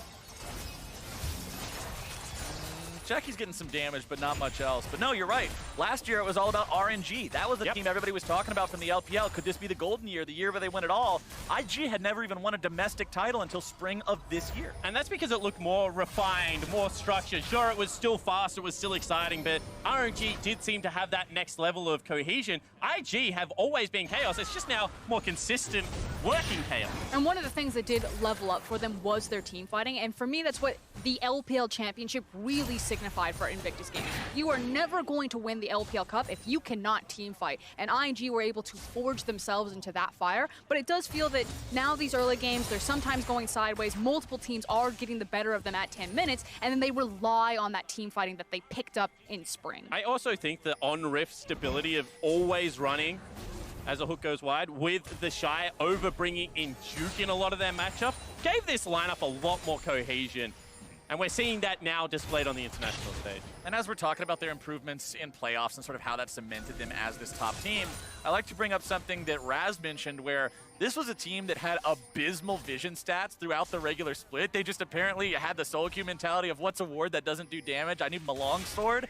But then once they get to the semifinals and the finals of the LPL playoffs, all of a sudden their vision stats go from complete garbage to fantastic, and they top the table. I'm going to be real with you. They play a lot of games, so when playoffs comes around, you see a 6th gear, and unless you have that 6th gear, that separates the great LPL teams from the average ones. Big Koro's now going to find himself on the receiving end of some damage as IG will take down that final tier 1 turret on the side of Fongbu Buffalo. Keep themselves around that 3K gold lead point. As we can see, everybody's got summoner spells just about up as well. The Shy needs to wait a little bit longer for the flash, but Ning's Ghost just became available once more, and considering that's a Hecarim with a level 2 ulti, initiation potential is big. You can see Null starting to try and hunt out Rookie around the map right now. Courageous from the young man from the BCS. Trying to take on the best player in the world and, continuing to push into him because, as Vedius keeps telling me, at the end of the day, the champions only do what the champions do, and at this stage of the game, you should be able to push in as Lissandra. And I also feel that they need to play around Null more. like the fact that he is kind of peeking in. You know, he tracked Rookie up through the jungle. He then followed him down to that bot lane. I really want Meliodas to pair with Null, to unlock him, to get him into some of these side lanes or work with him. Because that's the thing, if I'm Rookie and I see Alessandra just walking at me, I'm not just assuming it's Alessandra, I'm assuming the cavalry is within touching distance. There's so much lockdown in the kit to be able to generate threat on the side lane. And because, once again, 2 teleports available on the side of Fongfu versus only the Shais for Invictus, as these summoner spells are all up, as we've had, you know, that stability throughout the mid game, it means that objectives are much easier to set up. PVB looking to steal away that blue buff. Meliodas going to manage to get that one with the smite. Denies it from Rookie, so he's going to have some mana issues here if a fight breaks out immediately. Big Koro coming in to back these guys up. Wants to be the damage that they need. That cannon to take down the tier 1 turret up here. Rookie, the lone defender, going to try to clear out the wave, keep these guys occupied at least for a moment. Rookie going to be getting himself out of some trouble. But is the flash enough? Rookie taken very low. Zeros making sure he's taken down. Big Koro getting himself away. Going to be dodging away from the knockup. Balwan also going to fall. It's a rampage over to Big Koro. 4 kills for the PVB AD carry. But the fight is not ending yet. Pala gets himself away, but it will not be enough. Meliodas in retreat denies the onslaught of shadows, and Invictus Gaming will only find the one. A scrappy fight, and it might not be done. Null does have to retreat out over the wall, but again, Invictus choose to stay underneath the turret, burn crucial summoner spells, and it's still Fongfu coming out with a victory. Ning is still looking to go in. He wants to find something else. The blood of one member of Fongfu Buffalo will not satisfy Invictus Gaming, but unfortunately, that's what they have to settle with this time. And you can understand why PVB are trying to force the game into their hands, really drive the route here, because if you look across their competition, if you look across their items, they're in their pocket. They feel really good, very strong. Whereas Jackie Love is sitting in between his 3 items, and that's when Invictus Gaming will immediately say, okay, we're ready to fight. And whilst the Shy starts his teleport, look at where Jackie Love is. Look at where Ning start this fight off. It is a genuine 3v5, and that's why 2 members of IG drop immediately. Now, they burn so many resources that they can continue to chase, but it is ultimately a 1 for 2 or 1 trade for Fongfu. And not only that, they got the Soul teleport out. That means that wherever Zeros goes, the Shy cannot follow. Null trying to return some damage onto Rookie here in the bottom side. Loses 3/4 of his health for his troubles. Gonna eat some honey fruit to top back off. Multiple control wards being placed down from the side of Fongfu Buffalo here around the Infernal Drake. They really want this one. But this also kind of feels like the mental game from Rookie here. I agree with Jake. He probably thought that Null has always had assistance here, but now he knows that Null is by himself. The Shy trying to use the Realm Warp just as a scare tactic there, but now Fongfu Buffalo looking to turn things right back around. Jackie Love having to get himself away. Zeros wants to use his onslaught of shadows, but it's not going to be nearly as effective as Nings, who's already found a couple of kills. 2 dead on the side of Fongfu Buffalo. Could it be even more? Nings going on a killing spree, turning it into 3. Meliodas trying to get himself away, but gallop, here comes the cavalry! Meliodas in some trouble, gets himself out with a combo, and he'll barely limp out of this one. And PVB, it looked like it was your early game initially, but you are still playing in Invictus Gaming's world right there. And it doesn't matter that Jackie Love's in between items. It doesn't matter that Lucian's sitting right in his 2-item power spike. They just decimate in team fights. And even though they lost Infernal, a 5,000 gold lead, they now command thanks to the turrets they're getting after the fact. It's going to be even more if Ning and Rookie are able to get this one here in the bottom side. You can see Meliodas rotating over to stop them on that one, wants to prevent it, but Null will fall to Jackie Love in the mid lane. The tier 2 goes down bottom side. Rookie jumps over the wall, easy there with the distortion. And Invictus Gaming regroup. And looking more like a traditional Fongfu Buffalo game. The early punches, the ability to go with the best teams in the world, but the consistency still just not there. You can see that just little micro interactions going askew. In the last fight, it was Zeros ulting into a wall. This is what I want to look for. So Rookie on the flank, they're attacking from multiple directions. Zeros teleports in, wants to be able to join the main body of the fight, but does not ult far enough, ultimately hits nobody. And that means that his team's just left without him. The team fight already over, Ning just commanding so much presence in the rest of the skirmish, and Fongfu fall apart. It's very easy to tell which one of those Hecarim ults came from a Hecarim and which one came from a Silas, as Nings once again starting off a fight, able to take down the enemy support, now going to be in some trouble. Caught up in the Cataclysm, but still kept alive! That's what Spirit of Dread and Conqueror can do! Vu. That horse is keeping himself alive for now. Rookie's going on a rampage, and Phong Vu Buffalo lose 2. He just looked like a ping pong ball in there. He was like zipping around the cataclysm. I thought for sure Ning was never going to see the light of day. Nope, that's how much healing you can get from this champion. That's one of the reasons why he is so strong right now. Damage build Hecarim is not quite as squishy as he seems unless you kill him instantly. Nall gets himself away with a claw. Big Koro in some trouble here. Chains are going to connect. Baolon coming in from the side, looking to find the knock-up. There he goes up into the air, and there he goes back into the ground. Unstoppable for the IG mid lane. Great prediction there out of Baolon as well. You can see that this is starting to really enter IG territory. They're comfortable with the pace of the game, and every single time just eking out advantages now. And at this point, they are now comfortable with all of their items. The fact that JackeyLove's completed the Infinity Edge, they're going for the fight. They want to end it. Oh, Pallet, that's not where he wants to be. JackeyLove will find yet another kill. Baron is on the table. Invictus Gaming is all around the pit, and things are quickly becoming impossible for PVB. And this is the evolution of the LPL game.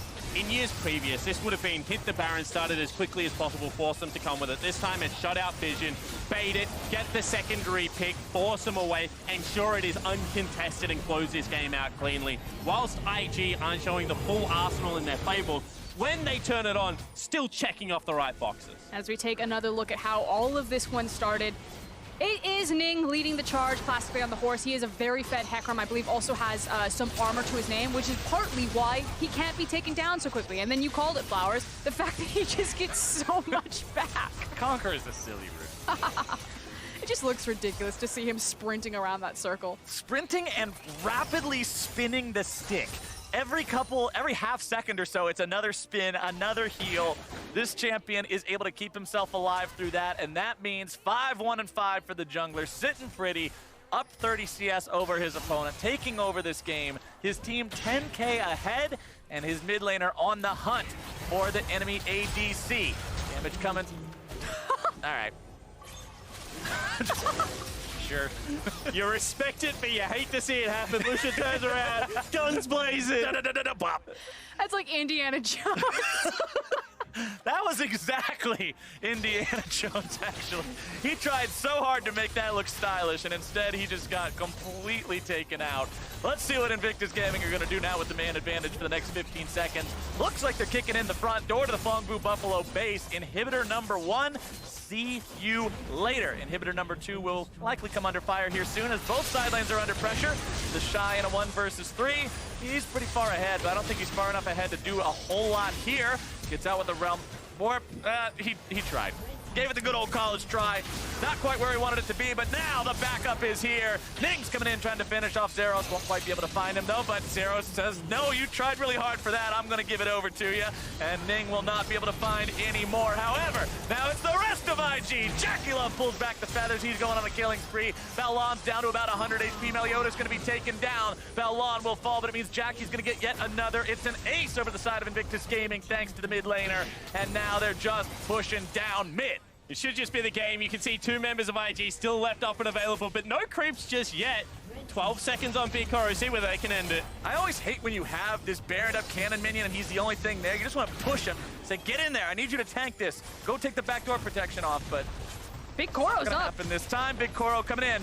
Maybe he can defend this. Is this the hero play? The culling comes out. Big Koro is going right back into the fountain one way or another. Invictus Gaming need a couple more auto attacks and they will remain undefeated today. They'll put an extra kill in their pocket and they'll take down Phong Vu Buffalo. Now Big Koro did run back to the fountain, but this time around it was on his own terms. Yeah, exactly. Rookie didn't get the last laugh. He's leaving how he wanted to in that last fight, but ultimately it's Invictus Gaming walking away with that perfect record still intact, still looking like the best team in the tournament, and still having fun in a lot of their games. Another very happy game for the Invictus Gaming lineup. In saying that, I do want to give credit to Phong Vu Buffalo. Again, another good early game. I like the change of the junglers. Meliodas has come back in to this lineup refreshed and had a very impressive early game still in this tournament. And this now makes that battle for 4th so contested. Yep. Not necessarily in PvP trying to punch their way into it, although you never know, anything could happen. But for TL and for Flash Wolves, PvB are in a situation where they might not exit into the knockout stage,